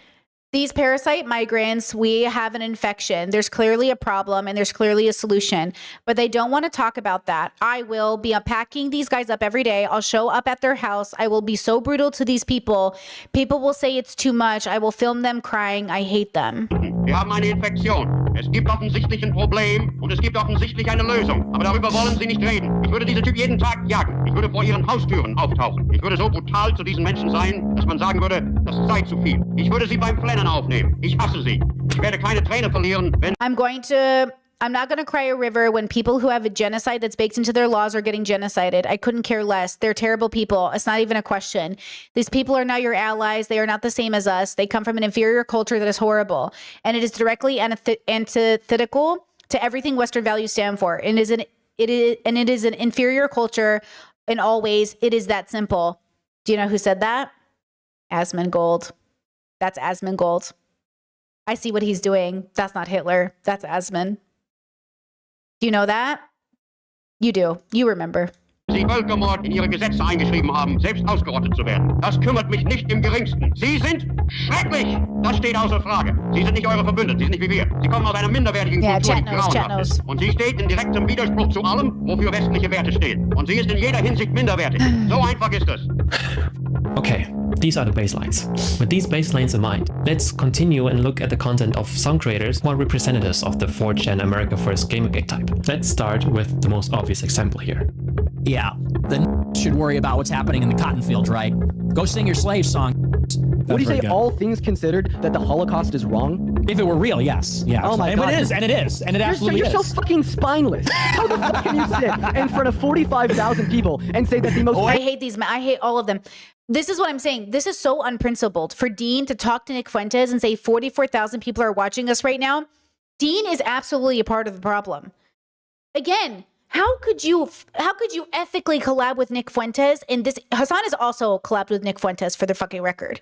Like, that's what I'm saying. Like, I got so much heat for the year I spent with Destiny and Sneeko before they were even the characters that you know them as today. Well, at least the way that I knew them. Destiny was always kind of problematic, but I didn't know his history. But I spent 1 year in that space before I was like, okay, I don't know what's going on here. I'm leaving. These men still collab in this space. They still collab with a lot of these people. That's what I'm saying. Even Hassan was willing to collab with Charlie Kirk as of lately. And I'm saying, why are the women, I'm telling you, femmes in this debate space have to either conform to the patriarchal standard of collabing with men that are evil, or if we don't, now we're like pathetic. All these men got rich off collabing with each other, which is that is a purposeful business decision. It is always true that collaborations between streamers builds channels. It is literally how it works. If I did more collaborations with more people over time, I would literally become more popular. And I purposely stopped doing this because I had an insight into this bubble. And by the way, that is Aiden and Sneeko in the corner. That's why I don't like Dean or any of the rest of them, because I know what this is. And that's why I look at Hassan sideways. Because I'm like, you know for a fact that is how this ecosystem works. So why are you collabing with all those people? Why are you doing that? And it's because, honestly, they're focused on getting as big as possible. That's their focus. Even if they say it's for a good reason, that is what they want. The most documented thing that has ever happened in history might not have happened. How the fuck do you know that Jesus resurrected from the dead, but you don't know if the Holocaust happened? Please answer that question. The Shroud of Turin is a more reliable standard for evidence than the 250 than the thing that didn't happen. Do you know what's happening in Europe and the United States? The white population is being genocided. We don't want to hear any more about your ancestors in the Holocaust. We don't want to hear about it. We don't care. We're in the middle of a Holocaust. Yeah. Okay. I mean, he is an open neo-Nazi. There is no room for discussion here. If you like Fuentes and what he promotes, then at least have the fucking guts and openly say that you're also a neo-Nazi or at least an open fascist. That is why I don't think that Fuentes is currently the most dangerous creator out there, as he's not hiding his real intentions here. If you are in the Fuentes bubble, you automatically out yourself as open sympathizer. That is like see how he keeps using the word bubble? Love him. Love him. If you're the Nick Fuentes bubble. Second time he's used the word bubble. Exactly. Exactly. It's all perception. It's all bubbles. It's like what works in what bubble. What do we know about which bubble? The fact that my parents and the elders in the community think Nick Fuentes is just a nice Catholic kid, and then we know him as the 4chan Nazi that he is, that's the difference between youth bubbles and elder bubbles. Elderly people thought Charlie Kirk was just a nice Catholic or Christian boy. They didn't know... till today, till this day, I'll link the video for those asking, of course. Till this day, I still get comments on my queer versus gay video on my Bert Simon channel saying, I didn't know Charlie Kirk said that. I didn't know Charlie Kirk said that. Wow, I've never seen this video of Leo Skeppy. I didn't know he said that. I know you didn't know because you're not chronically online like I am. But that's why it's dangerous, because if you don't know that they're saying these things and then you get asked, you'll think, oh, he seems fine. And then you have to realize like, it is not fine. It is not fine. And that's why I say like, who is they? Who are they? What do they say? What do they stand for? Of Nazi ideology. This could potentially be too upfront, or actually too openly extreme for a lot of people, especially when they aren't too deep into the online far-right pipeline yet. Fuentes is the end of the pipeline. The most dangerous creator, who currently outpaces all of them in reach and influence, is also someone who has been the most watched Twitch streamer worldwide multiple times, and even outranked Kendrick Lamar and IShowSpeed in 2025, in most search terms on YouTube. Asmongold. I think I'm going to resolve to become a club guy in Miami. Maybe these Jews and women and blacks aren't so bad. But then they proved me right. My former life of hatred and anti-Semitism is completely vindicated. I am doubling down. More anti-Semitism, more hate, more racism, more sexism. Oh my God! In the club? Well then, now we're going even harder than ever. Oh, I love it. Wait for me? Yeah. I'm kidding. Oh my God. Wow. Please link this. That was fucking funny. They are doing it so they can continue to fund these parasite migrants into our country. And by the way, for you guys that are in Europe that are watching this, the same thing's happening over there. The West has a huge problem that we have an infection and we refuse to admit that there's a problem. There is clearly a problem. There is clearly an affliction, and there is also clearly a solution. But they don't want to talk about that because it might make them feel bad. You think about killing random people? Yeah, all the time. Oh, constantly. All the time. Yeah, if somebody makes me mad or something like that, yeah, of course. As so often with these types of political creators, they actually started with a completely different type of content, which made them popular. While Asman has always primarily been a gaming streamer, he was ultimately one of the edgier ones. Now, I was in high school at the time that Hurricane Katrina happened. And a lot of the displaced people from Hurricane Katrina went to my high school. And they would all wear the same t-shirts, and they were fucking animals. Every single one of them. Honestly, the hurricane could have done a better job. Yo, this is what I mean to say. I've said nice things about Asman in the past because I've never seen half of this fucking shit. That's what I'm saying. Like, we have to be very careful about, I swear to God, I'm not going to say nothing nice about nobody ever again. Because, like, what? I've never seen that clip. Obviously, we all fell off Asman at the same time. But, like, and for those of us who are watching him for a time, there was a time when Asman felt not good, not like a good person, but like a something. There was something about Asman. He has a something. And then like you unfold it, you just realize like it's layer and layer of gross. Like no matter how much you you dig deep, it's just worse and worse every layer. And it's so, this is so gross, bro. And that's what I'm saying. Even when you want to give people the benefit of the doubt, like, oh, he had a really rough childhood or which he did or da-da-da-da, you just realize like these people are just, they're so dedicated. They're so dedicated to being evil, like philosophically evil, you know? Like philosophically evil. It's so, yeah, it's so horrible. Man. I fucking hated him. Until two specific events on the internet really pushed him to the person he is today. Wokeness in video games. Gamergate and the Johnny Depp and Amber Heard trial. Especially his coverage of the trial exploded Asman's viewership. It's a crazy person, right? And this is the problem, is that like whenever you're dealing with a crazy person, you never know what's going to happen. You don't know what they're going to do. You don't know what they're going to say. It's awful. Asman is the perfect representation of the modern online right. Lonely, mostly white, young, incredibly online, socially isolated, angry man. It is one thing, being a member of a community as most of them fell victim to the slow radicalization process by admiring a creator they have a parasocial bond with, while also having rightful frustrations with a system that fucks all of us, but who are being misled into meaningless cultural bullshit. It is a totally other thing, however, when the agitator not only leads the community further down this radicalization process, but fucking profits from it. I don't need to understand whatever article you want me to read. All I need to understand is human psychology and incentives. And incentives and human psychology are the deciding factors of how people will behave. I don't need to read your little special book or your Wikipedia article or anything else besides that. None of that stuff matters. What matters fundamentally is how... So I don't have to read a book or educate myself about psychology to speak on psychology. Got it. How do people act, how do people think, and how do people respond to incentives? If you can understand that, then nothing else matters. It's pretty simple.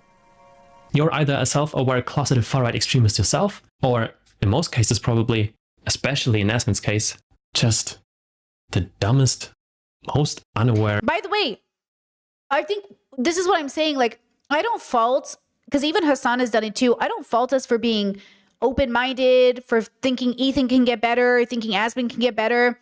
Because I remember Hassan also saying that people were like, no, Hassan. And I think they're right. I think the audience is right. I think the audience also might be slightly more chronically online than even the creators sometimes, where I think there's parts of the audience that like know these Asmon clips and they know the Destiny clips and they know everything versus some of us don't even know. But that's why moving forward, I have so relied on you guys to be like, Brit, no. I saw this video and I'm like, oh, fuck. Like that's community effort to me. And that's why the community has to, when somebody says something about Asmon, be like, if somebody says, oh my God, Asmon's so funny, be like, oh, FYI, like just a heads up, you know, because I get it. Like you want to like somebody, you see one clip of them, you don't know the full context. You think, oh, this is a nice person. I mean, look what just happened with the etymology guy. Generally, his content's really good. He's made content with a bunch of leftists. And then here he is making a bad video about like, oh, the R word is coming. It's like, wait. And then there has to be pushback on our community because we have to say, no, don't say that. You know what I mean? Like reframe it, you know, because yeah, this is a good video. It's a good video.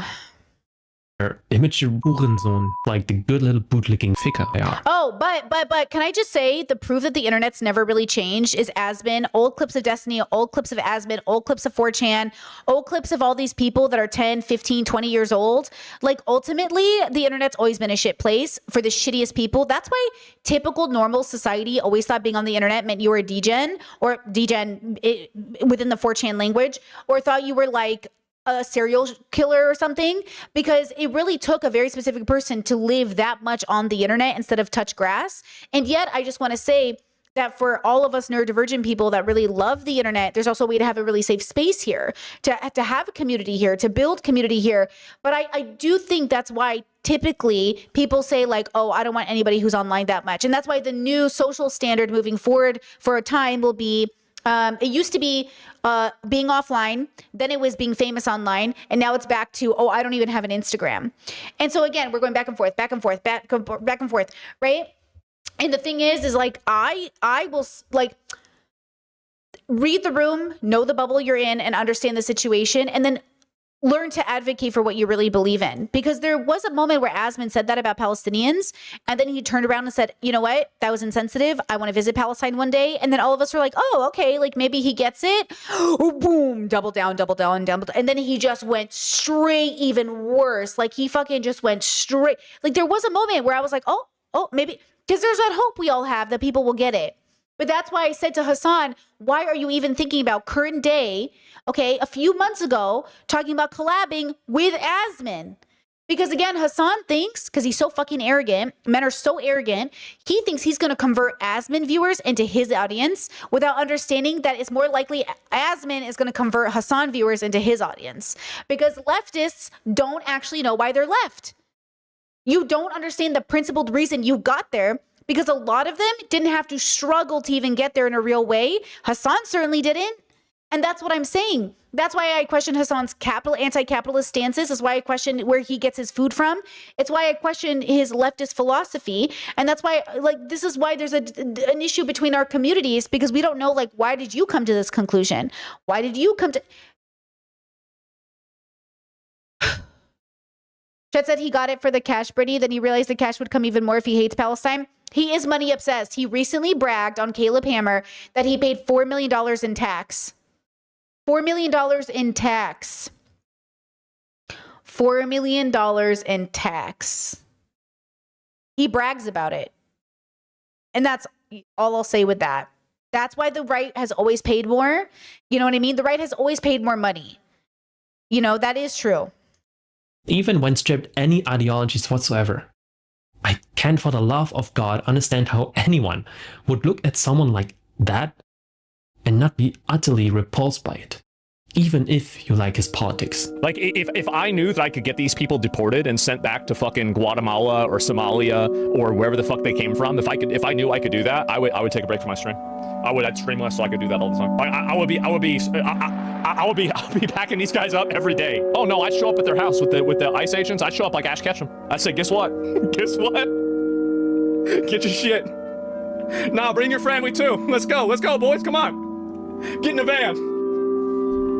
Get in the red and blue van. Gotta catch them all. That's right. I would do this, and honestly, I'd make videos about them. Like other, you know, like, and I'm gonna be real. Like, I would be so brutal to these people. People would say it's too much. I would be filming them crying, walking out, getting dragged out. I'd put like Pokemon themed music over it. I do the whole thing. I hate them. I hate them. I'm not going to cry a fucking river when people who have genocide that's baked into their laws are getting genocided. I don't give a fuck. They're terrible people. It's not even a question. These people are not your allies. They are not the same as us. They come from an inferior culture that is horrible. It kills people for their identity, and it is directly antithetical to everything Western values stand for, and it is an inferior culture in all ways. It is that simple. This low-income, ignorant, delusional, brain-dead, third-world importation of all of these illiterate people that can't speak English, that have no fucking skills, live off the government, and are effectively parasites. Oh my God, all those quotes were Asmin? Oh my God, I did think some of those quotes were Hitler and then Asmin. All of them were Asmin? Society would instantly be dramatically improved if we took the bottom 5 to 10% most R-worded kids out of schools and put them in coal mines. All of them were Asmin? I thought only the last one was Asmin, and I thought that was the gag. All of them were Asmin?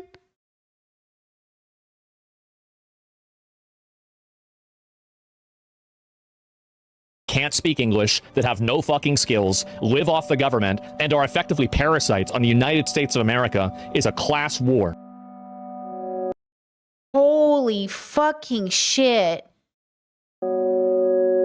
As you might have already guessed, remember the baselines? The quotes? I lied to you. These aren't quotes from Goebbels, Göring, or Himmler. They are all from Asmongold. And don't bitch out by saying, well, but the context matters. The pathetic cowardice of people demanding context of these clips are hiding their real intentions here, rationalizing, looking for justifications of his ideology and therefore theirs. Oh my God. The difference between the Asman and Fuentes audience is simple. Asman's viewers are just closeted fascists. Then again, a core tenet of fascism is making weak men feel strong by executing violence against others for them. The ultimate daddy issue cockchair. The point I'm trying to make in this entire video here is to show you that the manufactured outrage, the pushing the boundaries more and more, making edgier and edgier jokes, being as controversial as possible. This tactic of concentration not only mirrors the main tactic of the modern far-right, but is also the main recruitment strategy of modern fascists. Pushing the extreme normalizes the obscene, political extremism, and pure cruelty. Jesus. Unmoderated, edgy content radicalizes. And the White House knows this. Yeah, they do. The White House knows this. Hold on. Chad says, my question for you, Brittany, is do you have the capacity to still be kind to Asmin? That's my biggest question for you because I love your content, but I find it incredibly difficult to be that mature. What do you mean by that? Like, I don't know what Asmin's behavior would have to do with my kindness. Why would I have to stop being kind because Asmin isn't? Because if I stop being kind because Asmin isn't that just Asmin logic? That's why Asmin isn't a kind person. Because he thinks the whole world is fucked. He thinks I'd rather survive than be kind. He thinks kindness is weakness. So why would my kindness change because Asmin isn't kind? You know, that's how I see it. I really think these men think kindness is a weakness because they're right. I will die for my beliefs and they won't. They're right. My kindness might get me killed and their ruthlessness might keep them alive longer than me. So they look at me and think, you're stupid. Why would you die for other people? Why would you die for strangers? And I'm looking at them like, I'm not dying for strangers. I'm dying for you, or you're dying for me, or we're all sacrificing for each other. But they don't see it that way. So again, like, my kindness doesn't change because I'm in front of a unkind person, you know? But kindness is very different than niceness, and kindness is very different than standing your ground, and kindness is very different than fighting back against a bully. Or kindness is specific. Kindness is me not becoming disgusting in order to do the right thing. I don't have to be a disgusting person to do the right thing. You know what I mean? So when I think about kindness, I think about like how I do it. Like, I don't need to throw minorities under the bus or use a slur to clap back at Asmin. I can be, I can argue against an Asmin without doing that. It would be unkind of me in the name of clapping back or ha ha ha, you know, whatever, if I engaged in like cruelty, right? You said that's a really strong answer, didn't see it that way. And that's just I mean, I'm 37, right? That's where I've come to as the conclusion of how I'm going to move through the world.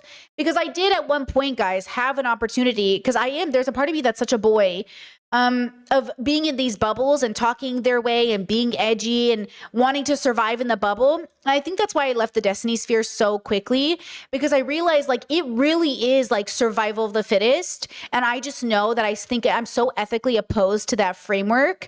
And that's why I was so shocked at the way Destiny was shocked that I had that opinion of him, because I was like, did you expect me to have a different opinion of you?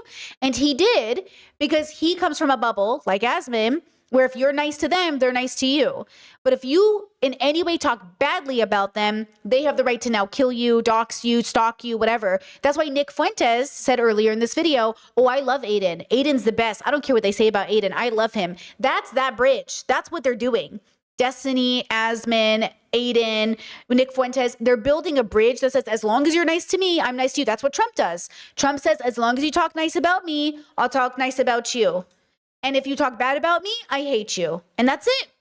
And I'm saying, no, there's nothing good that can come from this type of relationship. Nothing good can come from this type of relationship, you know?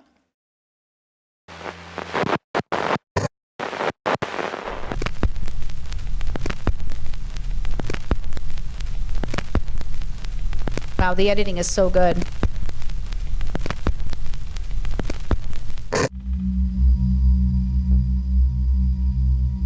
This development of the internet is not a coincidence. One person clearly understood all of this, unlike the rest of us. The Leni Riefenstahl of the Tea Party, as the founder of Breitbart called him. Steve Bannon, one of the main architects of the modern far-right. Bannon knew that by being able to influence culture, you're also able to influence politics. Mobilizing angered gamers during the Gamergate hate campaign was his first successful test run, together with Milo Yiannopoulos. He saw the potential in politically mobilizing a huge online army, and it didn't take long for other creators to notice that manufacturing outrage was like hitting the jackpot. What had initially been niche hate forums on 4chan now infects the White House. Even though Gamergate has been discussed to death, I don't think that the majority of people realize the massive ripple effect it caused. It's of course bullshit to attribute the rise of fascism solely to phenomena like Gamergate, as I mentioned in the newest episode. But this is why I say people are responsible for culture, because as much as it feels like it's being orchestrated by somebody bigger than us, Asmin never had to do it. Nick Fuentes never had to do it. Destiny didn't have to do it. None of us had to do it, but we're doing it. So it's us. We're responsible. Like, yes, everybody's responsible, but no one has a gun to your head to come on the internet and say horrible things about minorities. And yes, it might be your conditioning, but then I would argue you need to read that book that you refuse to read so you can undo that conditioning. But the truth is, like, he's a grown-up who made a decision, and at some point he's responsible, you know? And that's all I'm trying to say about anything I ever talk about. Like, yes, there are systems that play, and yes, we still have to make decisions, and yes, all of these things at the same time. It's everything. Life is a contradiction. And this is one of those contradictions, right? Like, oh, I can't be a better person. The system is oppressing me. For sure, bro. Also, you're a person, and regardless of the system oppressing you, you have to try to be a good person. And I know it's hard because when you're already like trying so hard and you're not getting any of the social rewards, it's horrible to see really horrible people get all of the social rewards, millions of dollars, status in society. How in the world did Asmin earn the label of the top political commentator for the right? Who decided that was true? You know what I mean? So It's exhausting. It's frustrating. And that's why I say, like, it took an incredible level of radical acceptance for me to not feel paralyzed by the amount of evil in the world. There's this Instagram post that you see at protests sometimes, and it says, the hardest realization I had to learn from childhood to adulthood was that bad people actually do get away with it. Because when you're a child, you sort of think like the villain's going to get theirs, but that's not how the real world works. Like, the villain doesn't always win, but it's much easier for a villain to win in a world that does nothing about that villain and then makes every excuse for why that villain is a good person. You know, ironically enough, when Disney started making the villains like have backstories and why and humanizing them, I remember conservatives coming out and saying like, this is so bad. You have to be clear about who the good guy and bad guy is. But like the bad guy is so clear. And the fact that conservatives can't see it in Trump is why it doesn't matter. Because at the end of the day, like I could paint it like in every story where it's so obvious who the bad guy is, there's always pushback about that, right? My parents used to watch V for Vendetta, and they're like, why does the church always have to be the bad guy? I was like, I don't know, maybe because they're the bad guy, like maybe because they're like, you know? So again, when we have these conversations, you know what I mean? Oh, chat says, I don't know what Gamergate is. Should I go down the rabbit hole? Oh, I love that for you. Are we just old? We were there. We were there. If you were there, you were there. You were there in real time. You knew what was happening. You should go down the rabbit hole. It's very interesting, and it's a really big part of internet history, and it actually ended up becoming a huge part of political history as well. So you should go down that rabbit hole. Oh my gosh. Of fascism. The main reason should be blamed on neoliberalism and therefore the losing trust in the democratic system. Fascists exploit this by tapping into that collective frustration. They amplify the feeling of despair by manufacturing more and more outrage. That amplified anger can now be turned into moral outrage instead of facing real systemic issues. That moral outrage, culture war, is a self-sustaining machine, protecting capital interests. We lose ourselves in individual moralism, cancel culture drama bullshit, while losing parts of our humanity and basic decency in the process. This is a bipartisan issue, by the way. And I'm of course not saying that Bannon is directly responsible for the hate-fueled drama channels or the edgy, outright illegal content on Kick. He just understood the online gaming culture and the potential in co-opting this toxicity in order to mobilize a group of young men online. Even the 4chanification is an openly stated strategy of Bannon. Loose moderation has become a political strategy of tech bros in Silicon Valley after Trump's second term. Especially after Musk's takeover of Twitter, the niche Groyper hate forums on 4chan finally breached containment and flooded the mainstream timeline. Combine this with Charlie Kirk's assassination and you've got a power vacuum among the young Republicans, ready to be filled with the Groyper 4chan movement led by Fuentes. We must face the reality that there is no separation between the digital and the analog anymore. And Asmongold teaches us more about our political zeitgeist than a 1-hour debate of political scientists on TV. Everything you hear on the world stage has already happened ages ago on the internet. Yeah. Online culture is literally in the White House. I think he's right. I really think like the internet makes the culture, but you don't know it because you don't think it's real. Okay, I'm going to connect this to Black Bubbles, which we were talking about earlier. Everything on the internet that goes viral, that is cool and hip, which is very different than this bubble. I mean, like fashion, music, dancing, food, words, language. In the cool bubble, these people are not cool. I need you to really understand that. It comes from Black communities. Okay, everything that's disgusting and horrible and violent and racist comes from these communities. These online 4chan communities feel like slipped into. That's why the Democratic Party being so afraid of Hassan is so funny to me, because you were ready to let it happen when you let the Republicans play fun with all these fucking loser 4chan boys. You already lost. Like, you're so dumb. Trump did a stream with Aiden Ross. Didn't you see that happen? Weren't you there, Democrats? He already did it. He already did it. And he won. He won because you're acting like the internet doesn't fucking move people. So that's what I'm saying. It's very interesting to me to watch the two bubbles. And yeah, the cooler, nicer, greater, funner people, they don't rise to prominence because they're too good. Politics is where good people go to die. And all of these men are soulless, fucking psychopaths. Literally, I think honestly could be diagnosed. They're so fucking evil. And that's why they can get up here and do what they're doing. And it's gross. It's disgusting. It's absolutely why the world is the way that it is. Trump's whole administration, him having Joe Rogan there, Theo Vaughn, all of these fucking losers. And then for Theo Vaughn to have the audacity for him and Joe Rogan now to be falling out to sit there and be like, oh, we're falling out. Like, oh, you know, you were there. You were literally there. And so again, okay? So no, it isn't Mr. Beast who ruined YouTube. It's the Epstein class, funding the modern fascists in order to distract the public with cultural bullshit from what actually matters. Capital. This progression of industrialized cruelty has always been inevitable. Steve Bannon. Just perfect the game. It's the game that is sick, and that sickness is monetized spectacle fueled by algorithms. That's why I say, if you're famous, you've played a game. Don't tell me you didn't play a game. And because isn't that the myth of okay, this is my criticism. So the left will say, which they're right about, that you didn't okay, you know how people say, oh, you just needed to save for a house. The reason you don't have a house is because you didn't save for one. Oh, the reason you're not successful is because like you just didn't try hard enough. Oh, the reason is that, okay, well, we know that's not true. We know there's a system at play, and unless you understand the system, it's really hard to get ahead of the system, especially if the system doesn't like the way you look or who you love or whatever. And then you'll have leftist streamers be very fucking famous and celebrity, and they'll say, the people just wanted it. It's organic, which might be true. Partially true. The audience wanted it, which is why I think the world's a reflection of us as a whole. And there's a game they decided to play, and were very good at it, and they used it to rise to prominence. That little animation I showed you of Hasan is exactly examples of this. So this person who's an animator took time out of their day to animate this thing that works in Hasan's favor, makes him look relatable, makes him look cute, and is funny.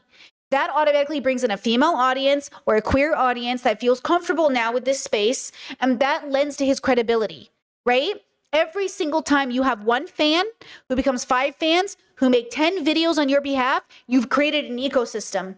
And that ecosystem is what makes the world change. You're now changing the way things work because you are now moving with numbers in a direction. And I'm saying whether you're Asmin or Hasan, you have an incredible amount of responsibility, right? And look, everyone is different. I mean, and I don't know if they just really think they're I don't know, doing it for fun, or I don't know what they're doing. But the way that these men, I think, are probably super cut off from their feelings is why they're even able to, quote, maintain what they're doing. I mean, look at me. I mean, I'm disabled, so to be fair, right? But like, I'm so burnt out. I don't even get to decide if I cry or not. That's my body's decision because I'm so tired.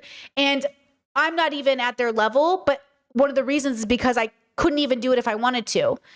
Because I'm not willing to, you know what I'm saying? Like, I have to imagine from my own lived experience when I'm looking at them, I've been in the same rooms as these people, I've had opportunities, and I'm just like, how are you guys doing this? And it's the same way that they're buying houses while the rest of us are working 80 hours a week and we still can't afford one. Because they're doing the thing. They're doing the thing that they're telling everybody else that they're all bad for doing, but they're doing it. I don't know exactly which parts they're doing, but there is a part of that that's really, really important. So you know what I mean?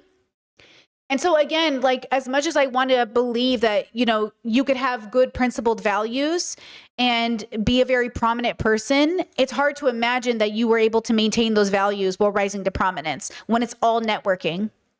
And who are you networking with? Who are the people who are in charge, who are going to uplift your voice? Right? So it's interesting the way they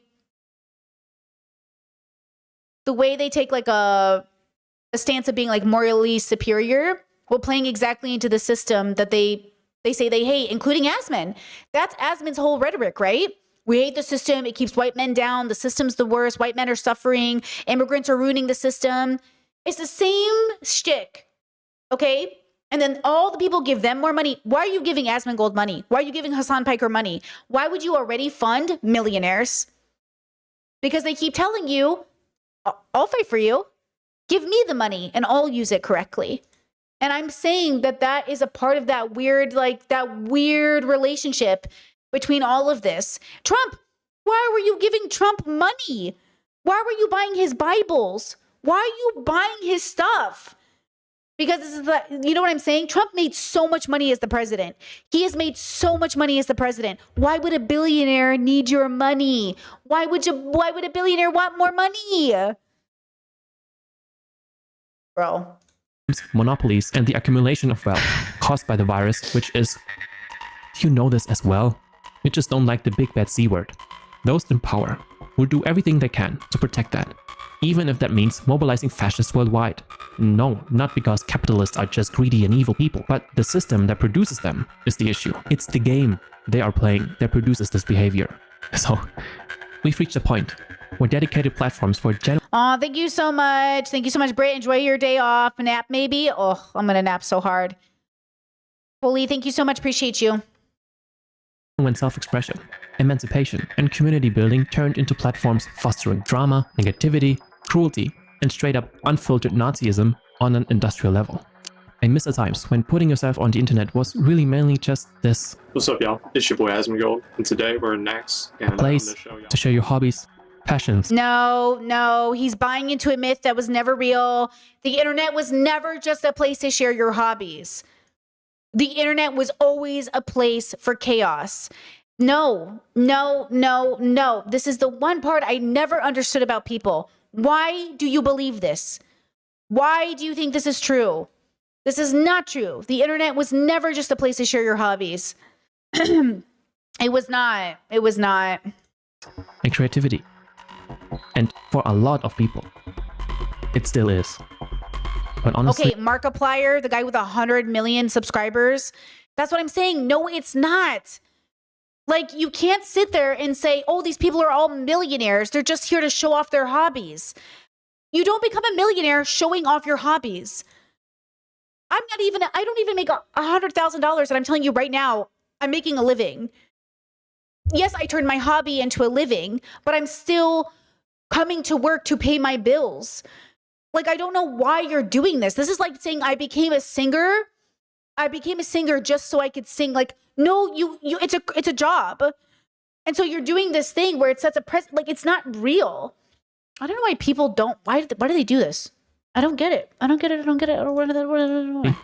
Hoping that the internet could be just that is a very naive, utopian vision. Okay, thank you. Okay, never mind. A lot of people. Hold on. It still is. But honestly, hoping that the internet could be just that is a very naive, utopian vision when it is driven by spectacle, interests, and profit. And the most fucked up part about all of this is I just can't look away.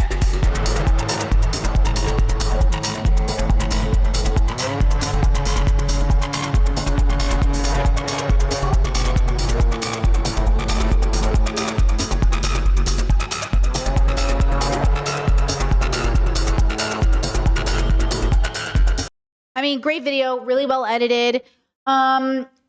People said, do you think Mark could quit today and be set for life? I don't know how YouTube payments work. Habibis, Markiplier is worth at least $30 to $50 million.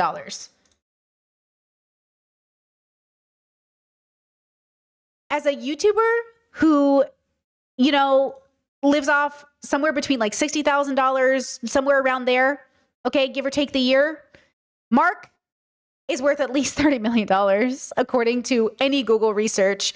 And that's what I'm saying is the biggest difference, okay? Like, we're talking about people who make so much money, and people are like, oh, they just have hobbies. Like, no, this is not a hobby. Like, I'm not saying, like, Markiplier's a bad person. I'm saying that he is not just a guy. You know what I mean? He's not just a guy. Okay. And so again, like when we have like conversations about, who's doing what or who's playing what role, just like that other guy said, tiki-taki, whatever, that he wouldn't be as rich if he was a good person. Yeah, that's true. I'm not saying Markiplier is a bad person, but I'm saying like he had to do something along the way.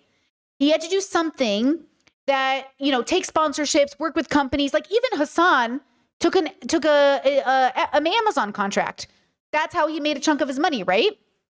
All the streamers that talk about how much Amazon paid them, you know what I mean? Like that's the thing. Like my partner and I already made the decision as a family. We're not going to take that kind of a package from like Amazon, maybe another company.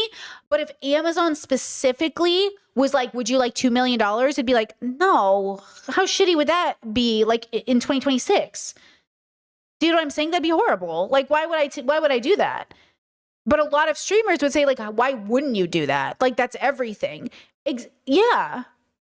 Also, though, like, you don't have to. Like, I'm not saying this, that you don't have to. I'm just saying there's a reason why people are confused. You know what I mean? Especially when you have someone like Sneeko making the claim, I don't know if it's true or not, that he turned down like 40 million of gambling money because he's a Muslim. I don't know about that though.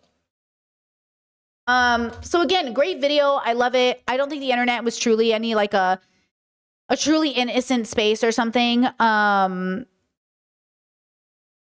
But I think that there's so much to be said about how the ecosystem is real, how it does touch the real world, that when we say touch grass from the internet, we're saying build a foundation in your reality, like go back to not real life because the internet is real life, but make sure that you are grounding yourself in other bubbles and having a relationship with your full community, not just one part of the world, right?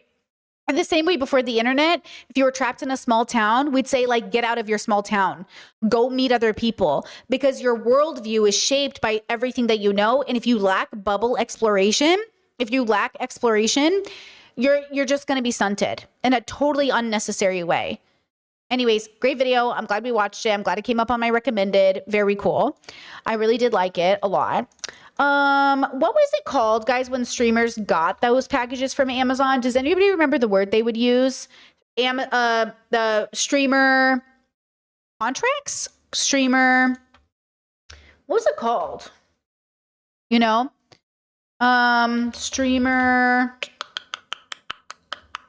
contract. Let me see. That said, Britt, I think it's more apparent to those of us who grew up in cults. I didn't grow up in a cult, but thank you for saying, are you saying me? I didn't grow up in a cult, but I would say that I did watch a lot of cult documentaries. So I feel like, you know what I mean? There was this one clip. Let me see. There's an entire website dedicated to this. How much streamers earn. There's an entire website dedicated to this that actually was taken down. TwitchEarnings.com. The creator of the website took their own website down. It shows basically every streamer that got a paycheck. And this, to be very clear, is a 26-month period. The ones that people really care about are Hasanabi, who made 2.8 mil, and Saikuno, who made 2 mil. Why does anyone care about these numbers? It's already publicly available. You know, you can just go to a streamer that you like. You can click on their stream, and a lot of people will have their sub count on their cam. For example, I can go to Train Stream and I can see his sub count is 30,000 in the top left. And then you can multiply it by 2.5 or 3.5. How much streamers earn? You know what I'm saying? Like, you know, like people are making money. You know what I mean? It's not a joke. And that was like old. That's like an old video. So it is one of those things where, again, I'm not opposed to people making a livable wage. But then the conversation is like, and again, if you have aspirational goals about being really, really wealthy and setting like 30-40% of your family up, you're going to need a lot of money, because that's a lot of money, right? But if you're also just looking to feed your direct family and you assume everyone's still working, I think the problem too is when people become successful, I think family has this idea that they're going to quit their jobs. And I think that's also a really toxic belief. Like my family always said that they're not going to do that. Like even if I ever became famous and rich, like why would they quit their life because I have money? Not that they, you know what I mean? Saying like, don't they have hobbies and passions and goals and education and their own life? Like why would they quit their goals because I made money? But I think it's a very toxic part of growing up in certain bubbles where it's like, oh, I want to retire my parents, or I want to retire my family. Does your family not have a life? You know what I mean? Like, yeah, sure, maybe your family won't have to work, but don't we also make fun of people who don't work? Like, don't we also like, oh, you're so lazy, you've never had a job, or oh, you're such a Nepo baby, you've never had to work for anything. And then we're sitting here aspiring to have a family that doesn't need to work. You know, it's kind of like a weird thing. So instead of saying work, not work, I would say labor for the community. I think we all want the option to labor for our community in a way that is fulfilling and meaningful to us and others. And that's what we want. And there's nothing about any of this labor that is healthy, good. You know what I'm saying? Right?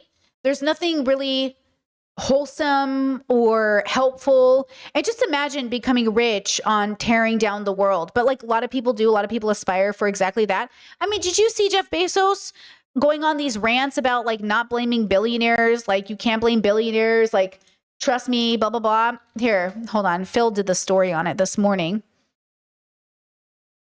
Oh, did you see this? Phones or whatever screen. Hold on. We can watch this really fast and then we'll go.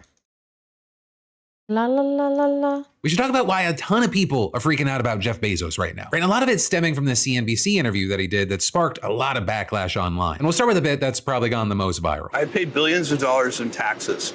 And it's a perfect, again, if people want me to pay more billions, right, then let's have that debate. But don't pretend, you know, that's going to solve the problem.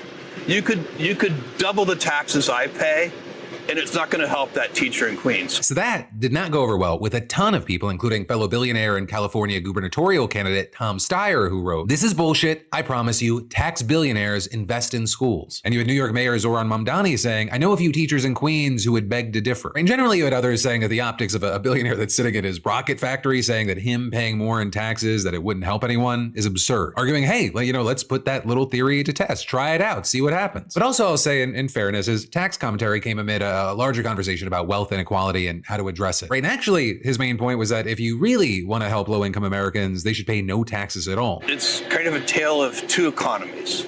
So you have a bunch of people in this country who are doing really well, but you also have a bunch of people in this country who are struggling. Politicians are using the kind of age-old technique. So there's this tale of two economies, and they're using this age-old technique of, you know, picking a villain and pointing fingers. But the problem is that doesn't solve anything. A nurse in Queens who makes $75,000 a year pays more than $12,000 a year in taxes. Does that really make sense? So people talk about, you know, making the tax system more progressive. How about we start by having the nurse in Queens not pay taxes?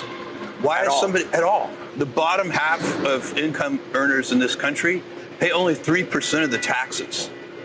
It's only 3%. We can find 3%. Now, one of the things I'll say with that is that according to the Tax Foundation, if you look into it, the nurse with a $75,000 salary that's being talked about is not actually in the bottom group of earners. In 2023, the bottom half of taxpayers made around $54,000 or less. But there are politicians who agree with this kind of thinking. Earlier this year, for example, you had Senator Cory Booker proposing something called the Keep Your Pay Act, which calls for the first $75,000 of income to be tax-free in households filing joint returns. So, you know, there is a conversation to be had, though at the same time, you have people saying the thing about him not paying millions more in taxes and don't tax people that are making under $75,000, that is seemingly disconnected or adverse to each other. But also I'll say that was far from the only subject that Bezos sparked outrage on when it comes to his personal massive wealth. Right when it came to charitable donations, he said that he plans on giving away most of his wealth during his lifetime, but he also said, if I do my job right, the value to society and civilization from my for-profit companies will be much, much larger than the good that I do with my charitable giving. And there what you saw is that you quickly had people questioning the good of his for-profit companies because their efficiency comes at a cost. You know, there have been reports on high rates of warehouse worker injuries at Amazon, workers saying that they struggle just to afford food and rent. Some even saying Jeff Bezos's companies exploit taxpayers to be successful, saying they receive enormous tax breaks and subsidies and force taxpayers to subsidize the poverty wages they pay their employees, driving their profitability. And that, as others say, you know, sure, his company is going to improve the lives of a lot of people, but Bezos is so rich, why doesn't he just do both and up his charitable giving as well? Especially since on the Forbes billionaire list, his philanthropy score sits at a 2 out of 5. Also of note with all this is that when it comes to his own enterprises, he spoke about the mass layoffs that recently happened at the Washington Post. With the interviewer noting that in the past, Bezos referred to the paper as a public trust, so why not subsidize the business to maintain that? And to that he said, the Post needs to be a profitable enterprise that stands on its own 2 feet. It needs to be. Yes. I mean, that's a question. Some people say it should be a trust. And let me tell you why. Okay. Because it's a measure of its relevance. If people won't pay for our product, it's not a good enough product. I don't want it to be a charity. It doesn't need to be, and it shouldn't be. But there you have people questioning how laying off hundreds of reporters is going to improve or make the product more relevant. And that, as you had others noting that at least some of the paper's big subscriber loss, it's actually because of Bezos' own personal actions. As we've talked about, they lost 10% of their subscribers after Bezos said that the paper should not make an endorsement in the 2024 election, and more dropped after he said that he'd reshape the paper's editorial strategy, many believing that he made those moves to curry favor with Trump. Though I will say he pushed pushed back on claims that he is a pro-Trump businessman. I'm on the side of America. Oh, brother. And that is so important. No, and that's brother. where business leaders should be. We get perceived as being like, partisan or whatever. Like, I was helping Obama every chance I could. I was helping Biden every chance I could. But then also with that, he gave Trump some praise. Trump has lots of good ideas, and he's been right about a lot of things. You have to give him credit where credit is due. I mean, I'm comparing him to his first term, and I think he is a more mature, more disciplined version of himself than he was in his first term. This choice there. How could that even be true? How could that literally even be true? Specifically call Trump mature and disciplined. It took some people by surprise, and it kind of did absolutely nothing to help the fact that people see him as being in the president's pocket. People arguing, okay, just look at some of the posts on this man's Truth Social page and tell me that he is mature. You know, with all that said, I then got to pass the question off to you of what are your thoughts here with Bezos? Do you agree with his take? Jesus Christ. Chad said, Brad, sometimes I feel like we always lost this country. This midterm will be rigged. I actually just confirmed my voting stuff this morning. That's what I was doing this morning before stream, as I was making sure I was registered and ready to go for voting. I don't think you can lose a country. You can only exist in history. And that's what we're experiencing is we exist, and this is when we exist. And so this is our life. Like, you know, we're all living history. And this is just the history we're living in, right? You know, something like that. But let me look at this. Hold on. It's pretty remarkable. So sometimes people say never trust a billionaire no matter what. And I agree with that. Mark Cuban is one of them. Everyone's like, oh, Mark Cuban like hates Trump. Mark Cuban's the good billionaire. Check this out. Seeing you, and it's pretty remarkable seeing you and Mark Cuban up there, and the fact that obviously Mark endorsed Kamala Harris back in 2020. Well, he made a mistake. It was a big mistake. Mark Cuban is facing backlash for partnering with Trump RX after years of slamming President Trump as a candidate in office. I think other than you, I've been the biggest proponent of TrumpRx.com. And the reason for that is Republicans want cheaper drugs, independents want cheaper drugs, Democrats want cheaper drugs, and together, I think we're going to do something special. In 2024, Trump referred to Cuban as weak, dumb, and a loser, while Cuban attacked Trump as well. That's who Donald Trump is. I've known him for 25 years. He is the most unethical, lacks character, dishonest person I've ever done business with or worked with.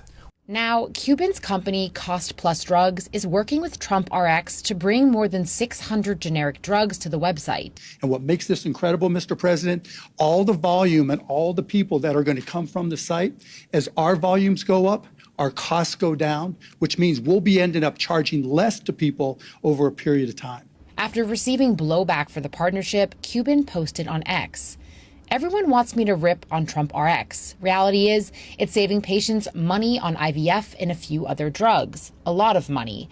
In my opinion, anything that saves patients money is a win. It's pretty remarkable seeing you and...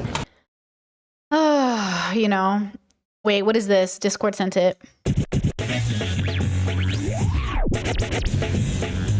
I think, though, her point, which I think is true, is that I obviously think... Here he is, lamenting on what men have lost. Here's a thought. What if 2 decades down the road, women do all the work, all the engineering, all the ditch digging and firefighting, and raise the children too? It's not impossible.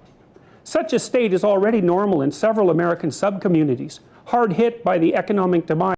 Oh man, I didn't realize I was so autistic until I saw that fedora. It's a fedora. That's what I think is a fedora. Should I tip it towards the ladies? Man, is Peterson autistic or what, As a modern man. I say that as an autistic woman, you know what I mean?